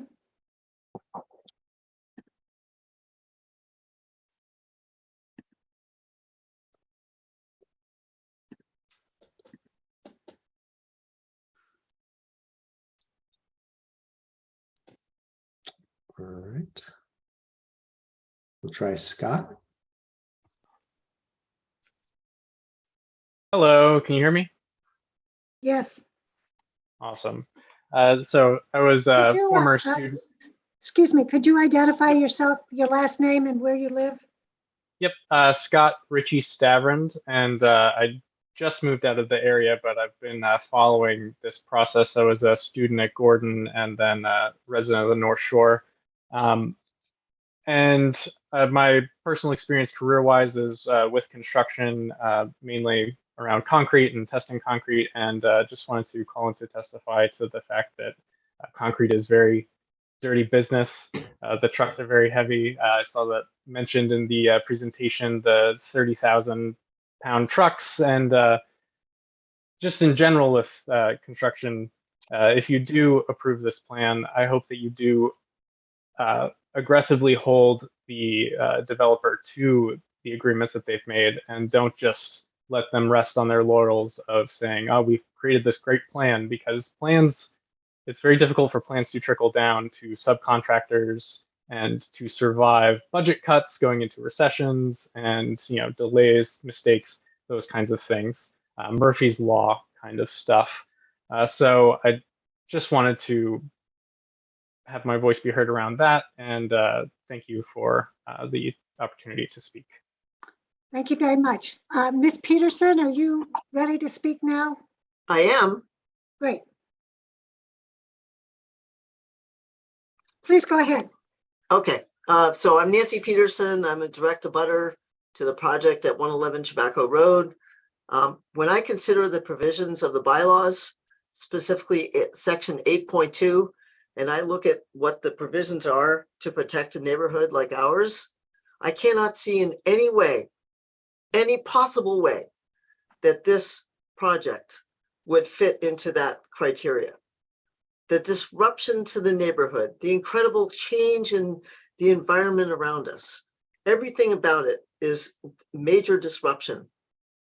I'm very concerned about the trucks and the traffic on the road, the parking on the side of the road, the fact that this can take years and years to complete, the possible impact on my well, on the water in the area. I'm very concerned about all this. So I just want to voice that as a abutter, but also as a concerned citizen. The bylaws are designed to protect us, and I don't think that this project does a good job abiding by those bylaws. Thank you. Thank you, Ms. Peterson. Have we got So John Buono is allowed to talk. I think I have it. Okay. Chairwoman Marnie Crouch, esteemed and exhausted members of the board. My name is John Bono. I'm a resident of Tobacco Road, directly opposite Round Pond and adjacent to Gravelly Pond. I'd like to quote someone you all should know. Facts are stubborn things, and whatever be our wishes, our inclinations, or the dictates of our passions, they cannot alter the state of facts and evidences. I've read the final statement by the developer. Something didn't seem to be quite right. And the statement was the developer will actually generate less traffic. I then read on page 21 of the findings that there are 2-car garages, 2 cars in every driveway, and spots for visitor parking. This extrapolation of the statement, 50 units, is 200 cars from this development. Add in the mail deliveries, UPS, Amazon, FedEx, oil, propane deliveries, CATA, senior citizen transport. And since there will be disposable income, because in actuality, these are luxury homes, landscaping trucks will make the summer traffic unbearable. So less traffic than what? Route 28 on Friday night, rushing out of Boston? I don't think so. So thank you for allowing me to express my concerns. Be well, be present, and thank you for the wonderful job you've been doing. thank you, Mr. Bono. Anyone else wishing to speak? Chris Davis. Yeah. Hi, can you hear me? Yes. Yeah, Chris Davis. I now live in Ipswich, but I lived right next to the site for 27 years. Thanks for your patience here with the board. I know this is a thankless job for volunteer board members. But I think this project really doesn't comply with the goals, the intent, or the provisions of the senior housing bylaw. It's this development, which I'm sure will be a very nice development if it gets built, but it's inconsistent with the rural, sparsely populated character of Tobacco Road. The years of sort of adverse construction impacts from blasting, development, moving materials, building the houses and so forth will have, I think, unacceptable impacts on the neighborhood. I can't imagine living across the street while this is built. It's really an extraordinarily challenging site and an extraordinarily intrusive development, basically taking the top off a big granite hill. I don't think this could be described as smart growth. It's in a remote location, not really suitable for senior housing. It's isolated. There'll be no amenities or services except what can drive in, and it'll have dangerously steep slopes. It's not in harmony, it doesn't work with the site's topography and the forest it basically, blasts away 16, clear cuts and blasts away 16 acres to build the maximum number of condos that you could cram in there. It doesn't provide diverse kinds of housing price points. It's homogeneous luxury condos similar to Cantor Brook. And my guess is by the time it's built, these will be $1 million condos at least. I think the project is really, too large and too destructive. It will destroy a lot of wildlife habitat. It will also adversely impact the adjacent, the quiet use and enjoyment of the adjacent Chabaco Woods Conservation Area during this lengthy construction process, whether it's 4 years, 7 years, or whatever it is.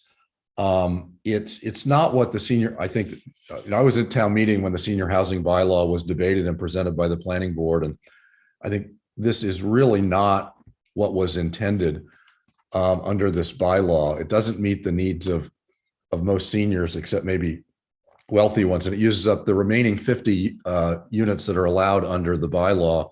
So that the same developer who did a nice job in Cantor Brook, but would be developing 75 of the 100 remaining allowable units, all for luxury condos, which I don't think meets the needs that the bylaw was intended to do. Clearly the owner is entitled to realize the fair market value of the property. That's their right. I would just suggest that there are other ways to do that, such as a conservation purchase, if the owner would consider that. So I don't think it meets the criteria of the bylaw, the general ones and the specific ones, or the needs of the town, except that it will eventually provide significant tax revenues. But I don't think that's enough when you consider the other impacts and whether it meets the specific criteria. Thank you. Thank you, Mr. Davis. Any other, Rob? Rob Fitzgibbon. Yes, can you hear me? First time caller, long time listener? Yes, we can hear you. Got it. Okay, I'll be quick. Thanks for your service on the Town Hamilton Planning Board. I just have to say, I listened to Jim and Marjorie too, so I recognize your. So thanks so much for letting me speak. I served on the planning board for the town of Essex between 2003 and 2008, and I'm very familiar with the joys and sorrows of sitting through multiple public hearings and spending nights and weekends studying the finer points of swale and bylaw subsections. So thank you. We've all heard of like Boston's Big Dig. I think that this particular special permit proposal, as currently conceived, probably should be called too big of a dig. The equivalent projects that on a similar scale that I've seen in your neighboring town is like our 2002 connection to the Gloucester Sewer and the Route 133 bridge project that's currently underway. During my tenure as a planning board member in Essex, I never saw a project of such a scale that had the real possibility of impacting traffic patterns in neighboring towns. Unfortunately, this is such a project. We've had a lot of discussion about the details of the proposal, the sort of known unknowns with regards to the amount of trucks, the route, that kind of stuff. I know that the selectmen of the town of Essex are concerned about this project's traffic. I know that the councilor of Beverly Ward 6 is concerned about this project traffic that could potentially happen on Route 22. The applicant, in my opinion, hasn't done the due diligence required to adequately document the construction traffic plan. And like whatever assurances are made on Zoom, I mean, are great, but I'd rather have like a proactive list of conditions that was submitted as part of the application. And if I were in your shoes, I would also be very concerned about the unknown unknowns about the traffic patterns of this special permit proposal. So, I mean, I guess it just boils down to if there's too many known unknowns and too many unknown unknowns for a special permit application, you're under no obligation to approve it. Thank you very much. Thank you. Anyone else? We got a few more, Marty. Chris Davis. Oh, sorry. No, Chris Davis is already gone. Andrea Lewis Brown. Hey, Marnie, can you make sure that people identify where their address is? Yes, thank you, Rick. Can you hear me? So yes, can you hear me? Oh, terrific. Yes. Good evening, everybody. Thank you. My name is Lewis Brown. I am an abutter at 296 Essex Street, which is directly across from Tobacco Road, if you know the area. I'm just going to read from you a letter that I sent late today to you, the board members. As you're nearing your final decisions regarding the development of the 132 Essex Street property for the proposed 50 units of senior housing, I'd like to note my concerns with regard to the overall responsibility for the safety of the community that is a part of the scope of the planning board permitting process. Section 1.1 to promote health, safety, morals, convenience, and general welfare of the inhabitants of Hamilton, and section 8.2.31.3 address the need for the consideration of public safety. The issue in question is the rather extensive excavation process required and planned, not just for the impacts of the land, the effect on storm water or water runoff, but with regard to the 165,000 metric tons of rock and debris that will require anywhere from 7,500 or, as we heard tonight, 10,000 full 18-wheel truck trips through a well-traveled residential area with extremely narrow roads and no pedestrian walkways. As a resident of 296 Essex Street, I have grave concerns regarding my family, neighbors, and friends who frequently walk or bike this roadway.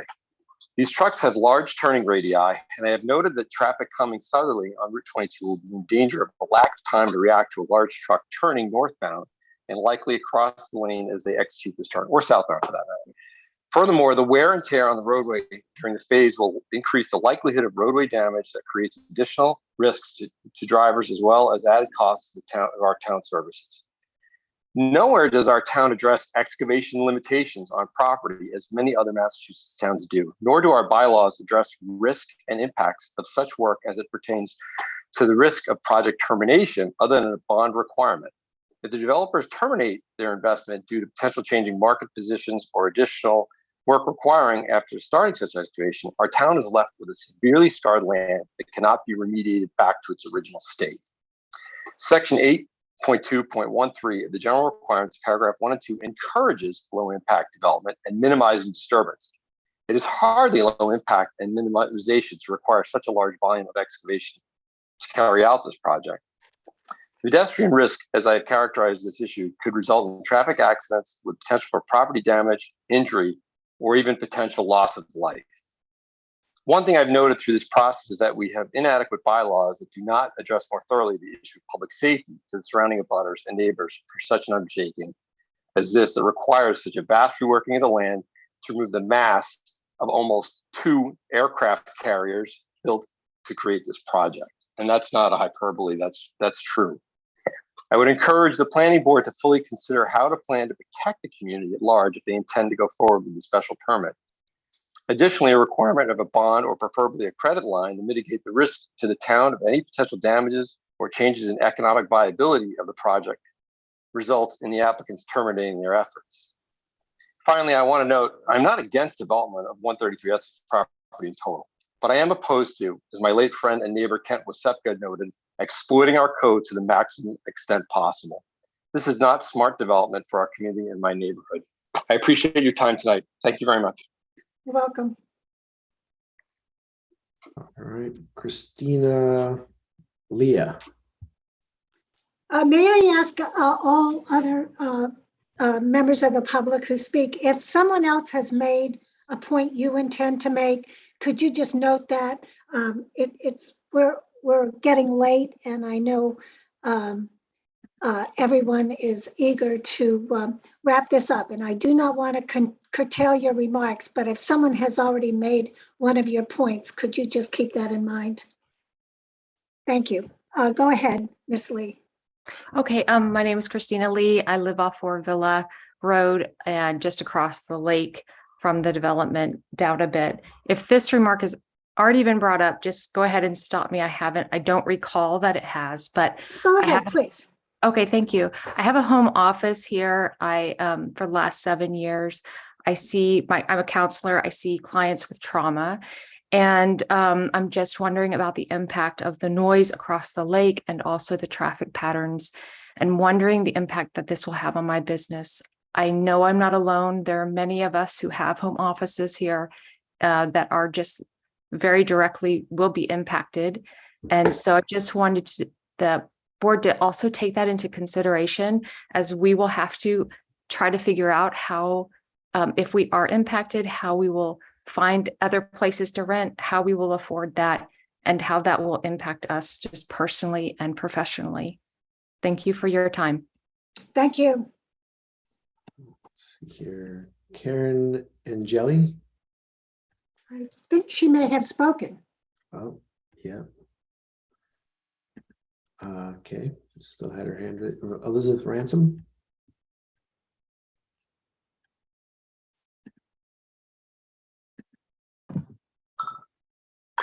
Hi, Patrick. I don't think I had my hand raised. Okay. Abby and Sorry earlier. with your hands raised. Okay, how about we go Merwin Walters? Good evening, Marwin Walters. I'm at 4 Veranda Circle.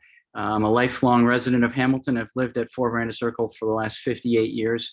We're directly across from Beck's Pond from the proposed development. So it's around just off of Villa Road. And I join everyone else thanking you for what's been an extraordinary effort that the planning board has put into this consideration. I've appeared before the board recently for other people, but today I appear on behalf of my family.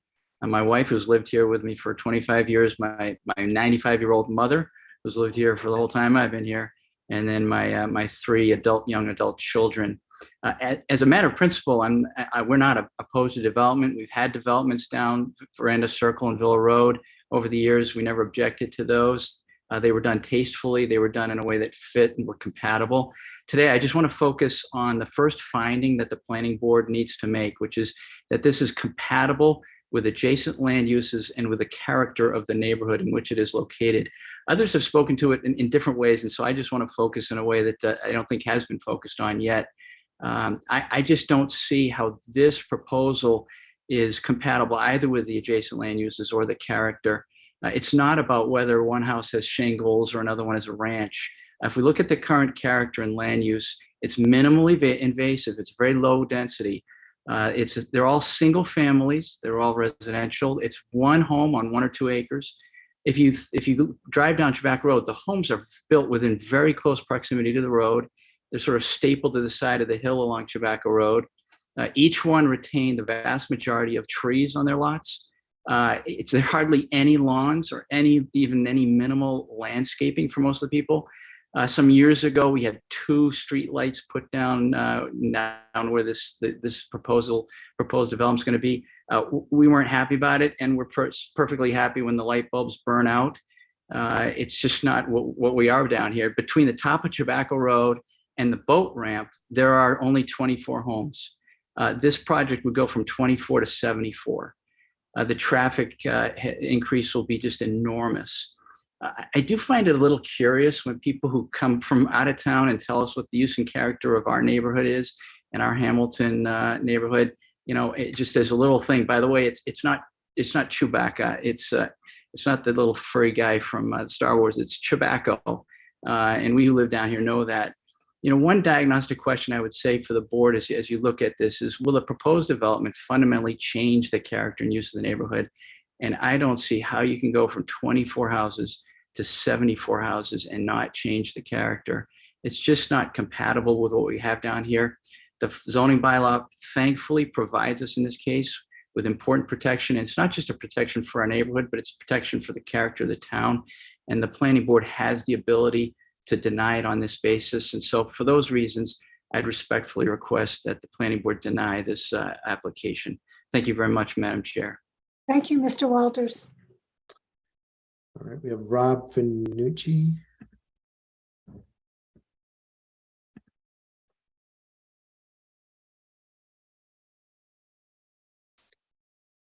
He's muted. Mr. Finucci, unmute yourself. My apologies, sorry, hit the wrong button. Rob Finucci, 43 Appaloosa Lane. I'll keep it very quick. I believe this application for special permit is in conflict with 8.2.1.2 of the senior housing bylaws, and I request hope that the planning board declines the request for special permit. Thank you. Thank you. And Lucas O'Neill. Hello, can you hear me? Yes. All right, thank you. I grew up in Essex. I live in Beverly now. I use the Shabaka Woods all the time. I went to Levita Camp and Gordon College. Ran around that place. And so I'm an amateur botanist. I don't really have any credentials, but I walk around woods all the time and I see different things that happen. And I am deeply concerned with the state of the forest, with what this development will bring. It's not just about runoff. It's going to create edge habitat, which oftentimes, more than not, is preceded by invasive plants, particularly plants like multiflora rose, burning bush, and oriental bittersweet, which choke out trees, kill them. And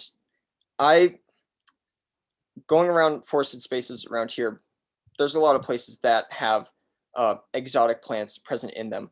And Shabaka Woods has a surprising lack of these guys. And I would just absolutely hate to see this place devastated by this. Another point I would like to make, has anyone read Grading Sweetgrass? It doesn't matter. So vernal pools don't just keep, sorry, let me rephrase that. Salamanders, toads, frogs, the things that breed in vernal pools aren't just within 100 feet around those pools. They will travel miles to the same pool that they grew up in. And this development is smack dab in the middle of a near circle of vernal pools, at least from what I remember looking at the map. And those are all very active living things in that location. And it's kind of just going to be a literal bomb that's going to kill all of those beings. And, you know, I know that some of you won't care about salamanders, but I mean, I do. I don't think I have any more points, but I guess one more point is the landscape architecture that is going to be proposed for this. Am I mistaken? What's the focus on native plant landscape architecture in this development? Is there any? I don't know. But I'm sorry. This is the first planning meeting so I've ever spoken. So excuse me. Thank you for the points that you make, and I do believe the applicant intends to use some native plants. And before you go, I have a question for him, please. Sure. Lucas, are you still there? Yes. What was the name of the book you said? Braiding Sweetgrass by Robin Wall Kimmerer. Say it again slowly. Braiding Sweetgrass. Okay, thank you. Yeah. Okay. I have nothing else to say. Thank you. Thank you. That was the last hand raised. There's one last Q&A. I don't know, Marty, if you want to go through and read that, but actually, would you read it for me? I don't mind. Not really. So I think that there's just this one last one to read. I'm going to keep this anonymous to protect my career and persona from this unanimously opposed audience. Hello, everyone. I lived in Wenham for a few years and I just moved to Salem. I am new to my career and I find myself in the position of earning a good salary, but being completely unable to afford a house anywhere in this area, which I love. Obviously, I understand this development is not directly relevant to my position in life, and even so, I will always support home building initiatives in this area, falling into the trap of overly strict and cautious regulations, supported by those who houses were built before the existence of such regulations, and will only prolong the housing shortage in the country faces, even in the development of senior housing, will ease the burden of future generations. That was the only Q&A comment made. Okay. At this point, unless any of the board members have questions for any of the participants, we may be at a point where we can conclude the public hearing to the extent that we will hear from any of the participants, either with respect to the submission of new materials or with respect to further arguments. So my intent is to have the hearings open to the public, but the public will not be in a position to participate. They can listen to the board's deliberations, but unless the board were to have very minor or technical questions, not substantive questions, this public hearing is now going to be closed to participation by the applicant, by Save Tobacco Trails, by Mr. Lash's organization, and by members of the public. So at this juncture, if anyone does have any questions or comments, it's a bit like speak now or forever hold your peace. So I invite the board or any of the participants to make whatever remarks they think are appropriate at this time.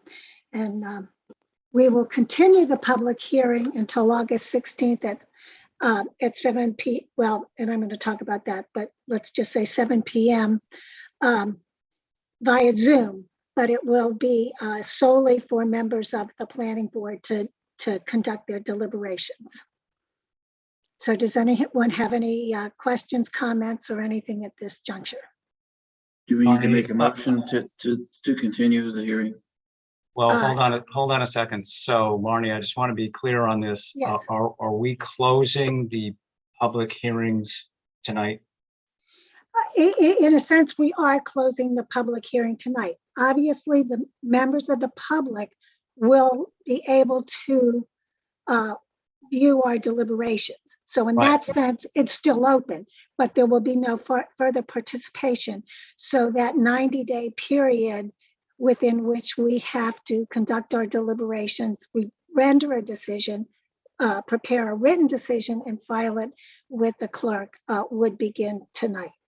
And I can confirm that with Attorney Robin Stein. Yes, I think, Rick, the intent was essentially to close the matter to the presentation of new material and evidence and let the board conduct its deliberations. But, the chair just being clear to everyone that the board may have questions or items it needs to confirm through that process. And if it needs to ask, limited questions of the applicant or whomever it may, but that it's not going to receive any additional information at this time. I think just wanted to make sure that expectation was clear to folks. Right. So if anyone were to have any substantive questions as for any of the participants, now is the time to ask those questions. Then hearing none, I will entertain a motion to continue the public hearing with respect to the special permit application of Tobacco Hill Capital. Marty, can I just ask if you want to actually do a motion to close the public hearing and then you can continue the matter for deliberations, but you'll actually vote to close the public hearing portion. And then you'll just continue the matter or the application for deliberations, just so folks are clear on what's closed and what's not. Okay, so just to be clear though, it's still open to the public. I mean, it's a little bit of a semantic twist. So it's open as a public meeting under the open meeting law. Everything that the board does will be conducted in public through public meetings, but the public hearing portion, the evidentiary part, will be closed. And then you'll keep it on your agenda and post it. The deliberations will be public at a public meeting. It just won't be a public hearing at that point. Okay, so that said, I will entertain a motion to close the public hearing on the application of Tobacco Hill Capital Partners Limited Liability Company with respect to its application for the special permit and the stormwater management permit. So moved. I think I second say it. that again. I don't. So moved is not a valid motion. I move that we close the public hearing for 133 Essex Street. Thank you, Rick. I second it. Bill, you seconded the motion. When I call your name, would you please indicate whether you are in favor of that motion? Rick Mitchell, Aye. Richard Boroff, Richard Boroff, aye. Jonathan Poor, Aye. Emil Dahlquist, Aye. Bill Wheaton, Aye. Pat Norton, Aye. and Marnie Crouch, aye.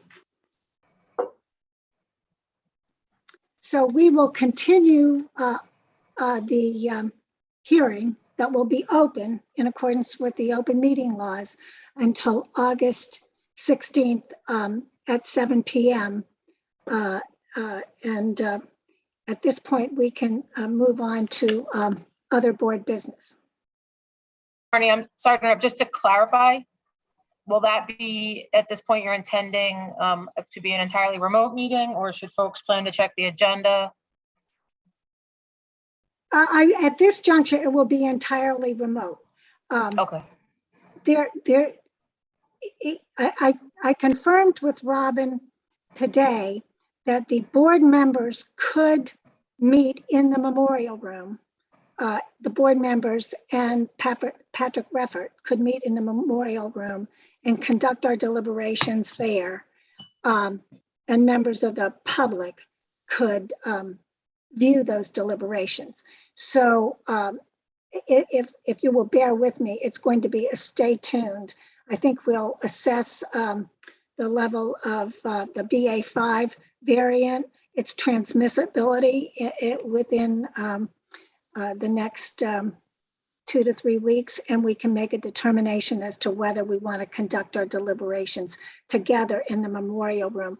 That has some advantages in that we can have all the materials that have been submitted close to hand. And so if we have any questions or want to look at something, it will be quite easy to do that. But I think a stay tuned is at this juncture not inappropriate. Thank you. That decision a little closer to August 16th. But we, so in a sense, we are continuing it to August 16th at 7 p.m. via Zoom, unless there's a subsequent determination, and there's certainly plenty of time to advise members if there's a change with respect to that. Is that satisfactory? Yep. Are you going to have a motion on that? I don't think we need a motion. We already have a motion to continue it via Zoom, so it would be a change, and I don't know that would. No, I meant, are you going to have a motion to continue the matter to August 16th? Oh, You yes. moved to To close it. I'm sorry. Yes, yes. That's so sorry. That's can what I? May I have a motion to continue the matter. The public hearing, to the extent it's open meeting only, to August 16th at 7 p.m. I make a motion that we continue our deliberations on the matter until August 16th. Second. It's okay. So roll call vote. Rick Mitchell, Aye. Richard Boroff, Richard Boroff, aye. Jonathan Poor, Aye. Emil Dahlquist, Aye. Bill Wheaton, Aye. Pat Norton, Aye. and Marnie Crouch, aye. That's a milestone. We've reached a milestone. I know. Thank you very much for everybody's time this evening. I know it went longer than expected. Enjoy the rest of your evening. Yes, thank you. Thank you very much. Appreciate Thank you, Miss listening. Allison. Yes, thank you. It was longer than a mile. We Well, went to 10 o'clock. as we started out, we said this was going to be a marathon, not a sprint. Yeah. Right.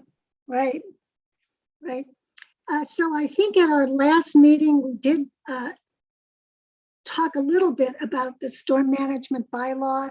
And I think at that point, we agreed that we would take that matter up after we conclude our deliberations with respect to the 133 special permit. I think it would be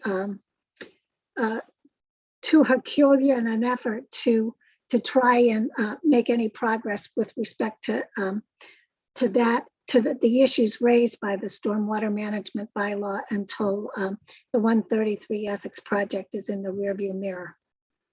So, Plus, we only have 5 days to get the warrant article.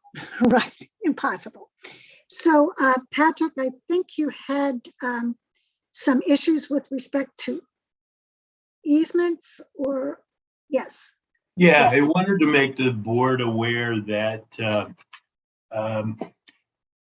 we need to, as a community, address the matter of easements.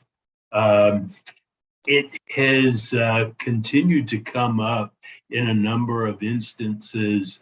There are easements that the town has been inducted into, has been included in unknowingly, I'm pretty sure. In some instances, there are other instances where the planning board has included easements for public access over time as part of subdivisions, as part of A&Rs, other kinds of projects over time too, that are now becoming problematic as property owners change over time. Some owners see fit to eliminate or attempt to eliminate easements that other parties that were part of the process to set those easements out originally aren't in agreement with. And so we've got some issues to deal with relative to that. I know specifically there was an A&R that came to the board, I believe it was last November or December. It had included in a prior A&R an easement on the property, and the new property owner comes to modify the property. And as part of that, he chose to not include the easement, which had been part of an agreement with Essex County Greenbelt. So there's a matter at hand there that I know that Carolyn Lloyd is very interested in on behalf of Greenbelt. They want to continue to see that easement, remains in place. However, as I mentioned, the property owner doesn't want to see that be the case. So that's a case in point. I do know that, there, as I was mentioning, there are easements from one side of town to the other. I know there are easements that have provided for public access to and from Tobacco Lake. There are easements that are part of horse trails, pedestrian trails, etc., that the town has been inserted as a participant, if you will. And sometimes it's just mentioning making the easement public. So there are a lot of gray areas related to this. I've made the town manager aware of it. He has authorized a meeting with special town council to begin addressing some of the matters at hand. So Marnie and I will be part of that discussion on Thursday, 2:30 in the afternoon. So we'll keep you abreast of things as that continues. Right. I mean, the easements are really quite interesting. They are a non-possessory interest in land, and they run with the land. Right. That makes them long lasting. long lasting. And the way I view it, and of course, town council who specializes in municipal law will have more to say on this, but because it's a non-possessory interest in land, I think at a minimum, when we have property that comes before us that is subject to an easement, we may, and I think we probably should and maybe do, have an absolute obligation to notify the holder of the easement that the property in which it has an interest is the subject of some type of hearing. That said, if the easement is subject to some type of dispute as to its legitimacy or its the location of it, or whether it's expired or whether it's even valid, those issues are not within the parameters of the zoning bylaw. So neither the zoning board of appeals or the planning board would have the authority to make a determination as to the validity of the easement. But if there's property subject to an easement, the holder of that easement, the beneficiary of that easement, should at least have noticed that its rights may be affected so that it can take whatever appropriate action it would need to take in a court of competent jurisdiction. That's how I view it. But again, town council will probably have more information and more experience with respect to how easements should be treated, but they should be treated carefully. They can't just be ignored. I mean, they, as I said, because they're not non-possessory interests in land, they should, the notice is, in my view, something that we should afford the holder of the easement. What court would have jurisdiction over this? I think that would depend. I mean, I would think that the land court or the superior court would have jurisdiction. There was probably be concurrent jurisdiction. It would depend if it's registered land. So it's really, not so much which court they could seek relief in. They might want an injunction, but the planning board and the zoning board of appeals would not be the body that would make a determination as to the validity of the easement. Okay. What's a registered land? Yeah. Well, registered land is a special type of land, and it actually is registered with the registry of deeds, and different rules apply to it than just land that's conveyed. Well, does that mean it has to be used in a different manner? No. It just there's special rules that apply to registered land. Marnie, isn't it true that the boundaries and the description of that land is uncontestable if it's registered, whereas it's contestable if it isn't? That's exactly that sort of right. summarizes the difference. That's exactly right. Yeah, so register, it's not that common, I don't think, in Hamilton. I don't know, but in parts of the in more urban communities like Somerville, Cambridge, Boston, there are a lot more instances of seeing registered land there. It's usually when there's a previous dispute that people often want to register a land, where like waterfront, where everybody's vying for the same, piece of real estate, that kind of thing. So not to get in the weeds on this, but just so I understand it better, often with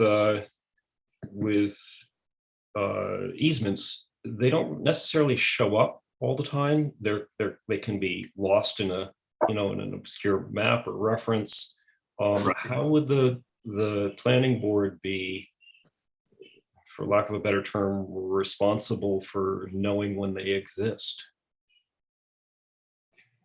I think the only way you would know is if somebody came in, for example, the Form A, you would have to have the most recent deed for the land attached to the Form A or submitted with it to check whether there were any easement. I mean, that's what an attorney would do if you were conveying the land. He'd go look at the most recent register, most recent deed and say, oh, there's an easement on this land. I guess what I'm saying is I would want in any of this discussion to make sure the planning board doesn't accidentally expose themselves to any responsibility or liability that they shouldn't be in charge of, because sometimes these easements are hidden and they only show up in an extensive title search. Yeah. Right. My goal is to try to protect the town as much as we can. And that's, why I had mentioned that it seems that there are easements where the town has been included as being a party when we haven't even been at the table before. And I think that's one of those instances that, we need to assert ourselves as a community to protect this board as well as other boards and the town, so we can limit those liabilities. There are all kinds of, health and safety, negligence related kinds of liabilities that we want to be able to at least address, if not eliminate. One of the things that seems to be very commonplace is that people think that the town should be enforcing these easements wherever they exist.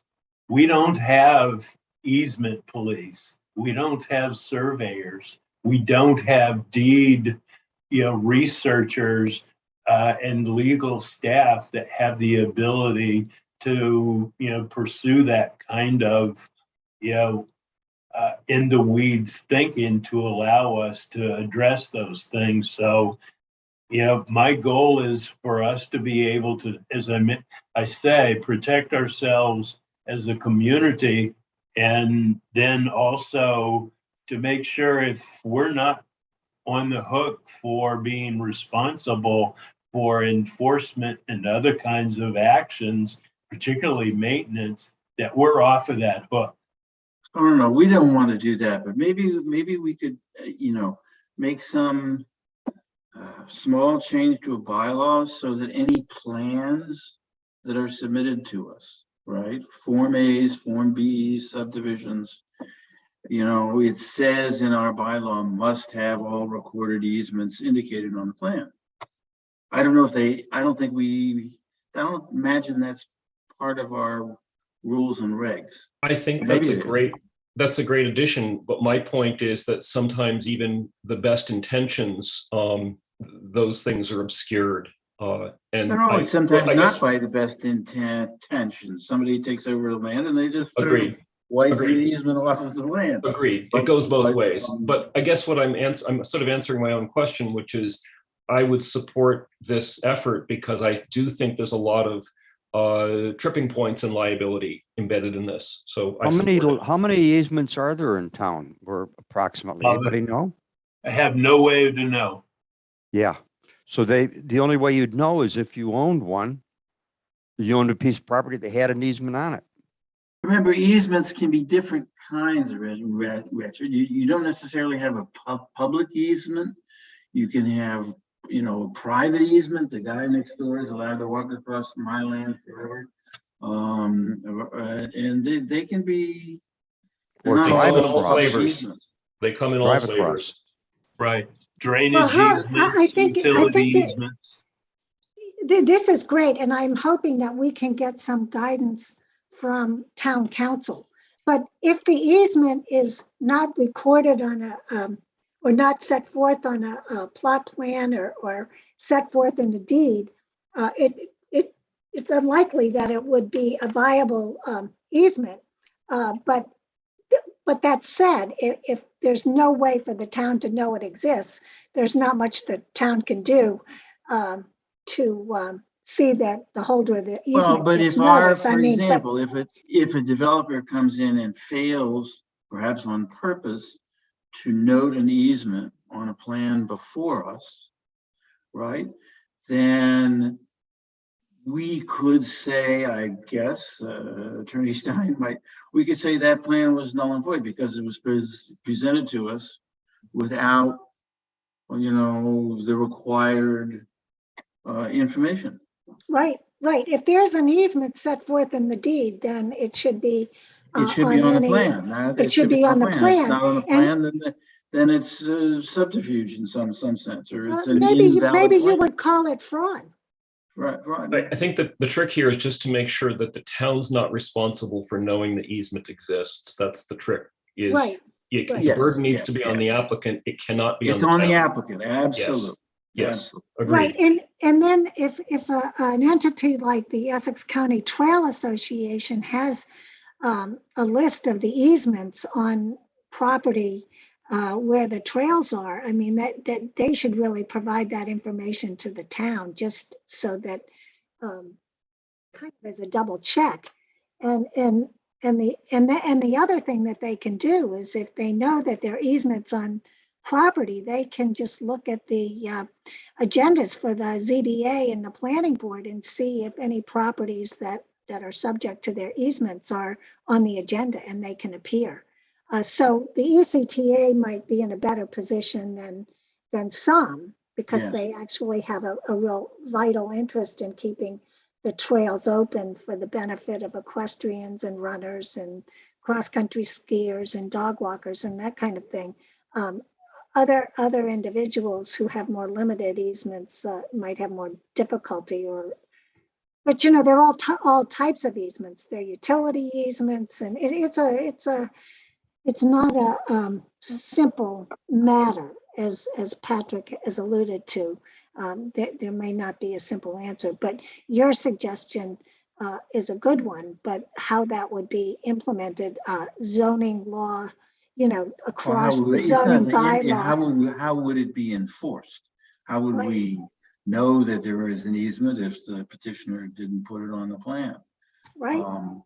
Maybe if some organizations like the ECTA were made aware, you know, just every time we have a plan,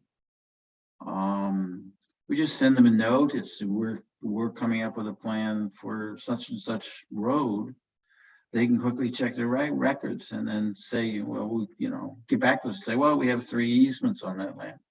Right. I don't think those are the easements that are going to cause a problem. The ones that are going to cause a problem are between 2 neighbors. One using the other person's property as an access route to their property. Right. And right. not having a valid access to public street. Or on the other hand, one neighbor may contest it and not honor it.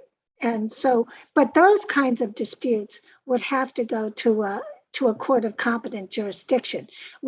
I think we really just want to make sure that if we see easements on land, that the holders of the easement might have a notice that their rights may be affected. And then if those rights are affected adversely, they can take whatever actions they need to take in the appropriate forum. What about the possibility that the easement has never been legalized, but has been used for years because you're on like maybe a dirt street, which there are a few around, I think, and you've been using the access and you have no other way to get out of your property. Then that's not actually an easement. That's just I don't know what to say. It's a private agreement. An easement is, as Marnie says, it's recorded on the deed. It's an agreement, yeah. Runs with the land, yeah. Yeah, okay. I'm surprised that the land surveyor wouldn't be responsible for that, doing that due diligence. They have to do research, and they're required really to put all existing information on the drawing that is going for an approval. So I'm surprised that occurred. It sounds like that occurred in one of the A&R projects that we reviewed. Is that right? The one that you're talking to me? No, Patrick. No, I'm talking to either Patrick or Marnie. Yeah, it was a property on Highland Street. So it was not recorded on that deed that we looked at as a project. Is that right? It must not have appeared on the A&R lot that we approved. It was on the prior A&R that had been previously executed. Yeah. And the planning board made a condition, in fact, that the easement, continue. But then the new property owner comes along, 20 years, 30 years later and decides, not so fast. I'm not thinking I want to do that. But the surveyor is obliged professionally to put that information on there. I don't know. I don't know how far do you want to discuss this, but I think it's a big issue. Yeah. Yeah, that seems to be a big issue because the planning board then, I guess, took actions that were inappropriate under the circumstance without realizing that the property owner was pulling a fast one. Yeah, that to me is a liability on the surveyor. The owner can do whatever he wants, but the surveyor signs and stamps a drawing that says there is no easement there. If that information can be found out in a previous deed, for example. Does that statement have to be on any drawing? Yeah, any certified drawing, any stamp drawing, all So easement should be indicated on it. So Emil, the surveyor actually has to look at the deed? Is that what Yes. you're saying? Yeah. Yeah. Okay. Well, Right. yes, if they actually have to look at the deed and if you look at your deed, it'll say that they'll give the metes and bounds of where the easement is on the property. And so that surveyor has to would note have the that. liability, I would think. Yeah, and if it's not defined, they still have to put it on there with some kind of writing stating that it is not definable or something like that along those lines. Right. All right, guys, if I may say, it's getting close to 10 Okay. o'clock. Let's, I mean, this is a good issue, but let's let Marnie and Patrick and Robin, thrash this out. We'll sort this all out. Well, they can go and get home. back We to- can still That's right. talk. Hey, I haven't had dinner. Oh my God. So does anyone else have anything more to add by way of board business? Yeah, go eat dinner. Okay, so with that I said, make a motion that we adjourn for the evening. Second. Yes, I will take a roll call vote, but I have a feeling it's going to be unanimous. Rick Mitchell, Aye. Richard Boroff, Aye. Jonathan Poor, Aye. Emil Dahlquist, Aye. Bill Wheaton, Aye. Elizabeth Herr, Aye. and Marnie Crouch. Aye. Good night, everyone. What's for Good dinner? night.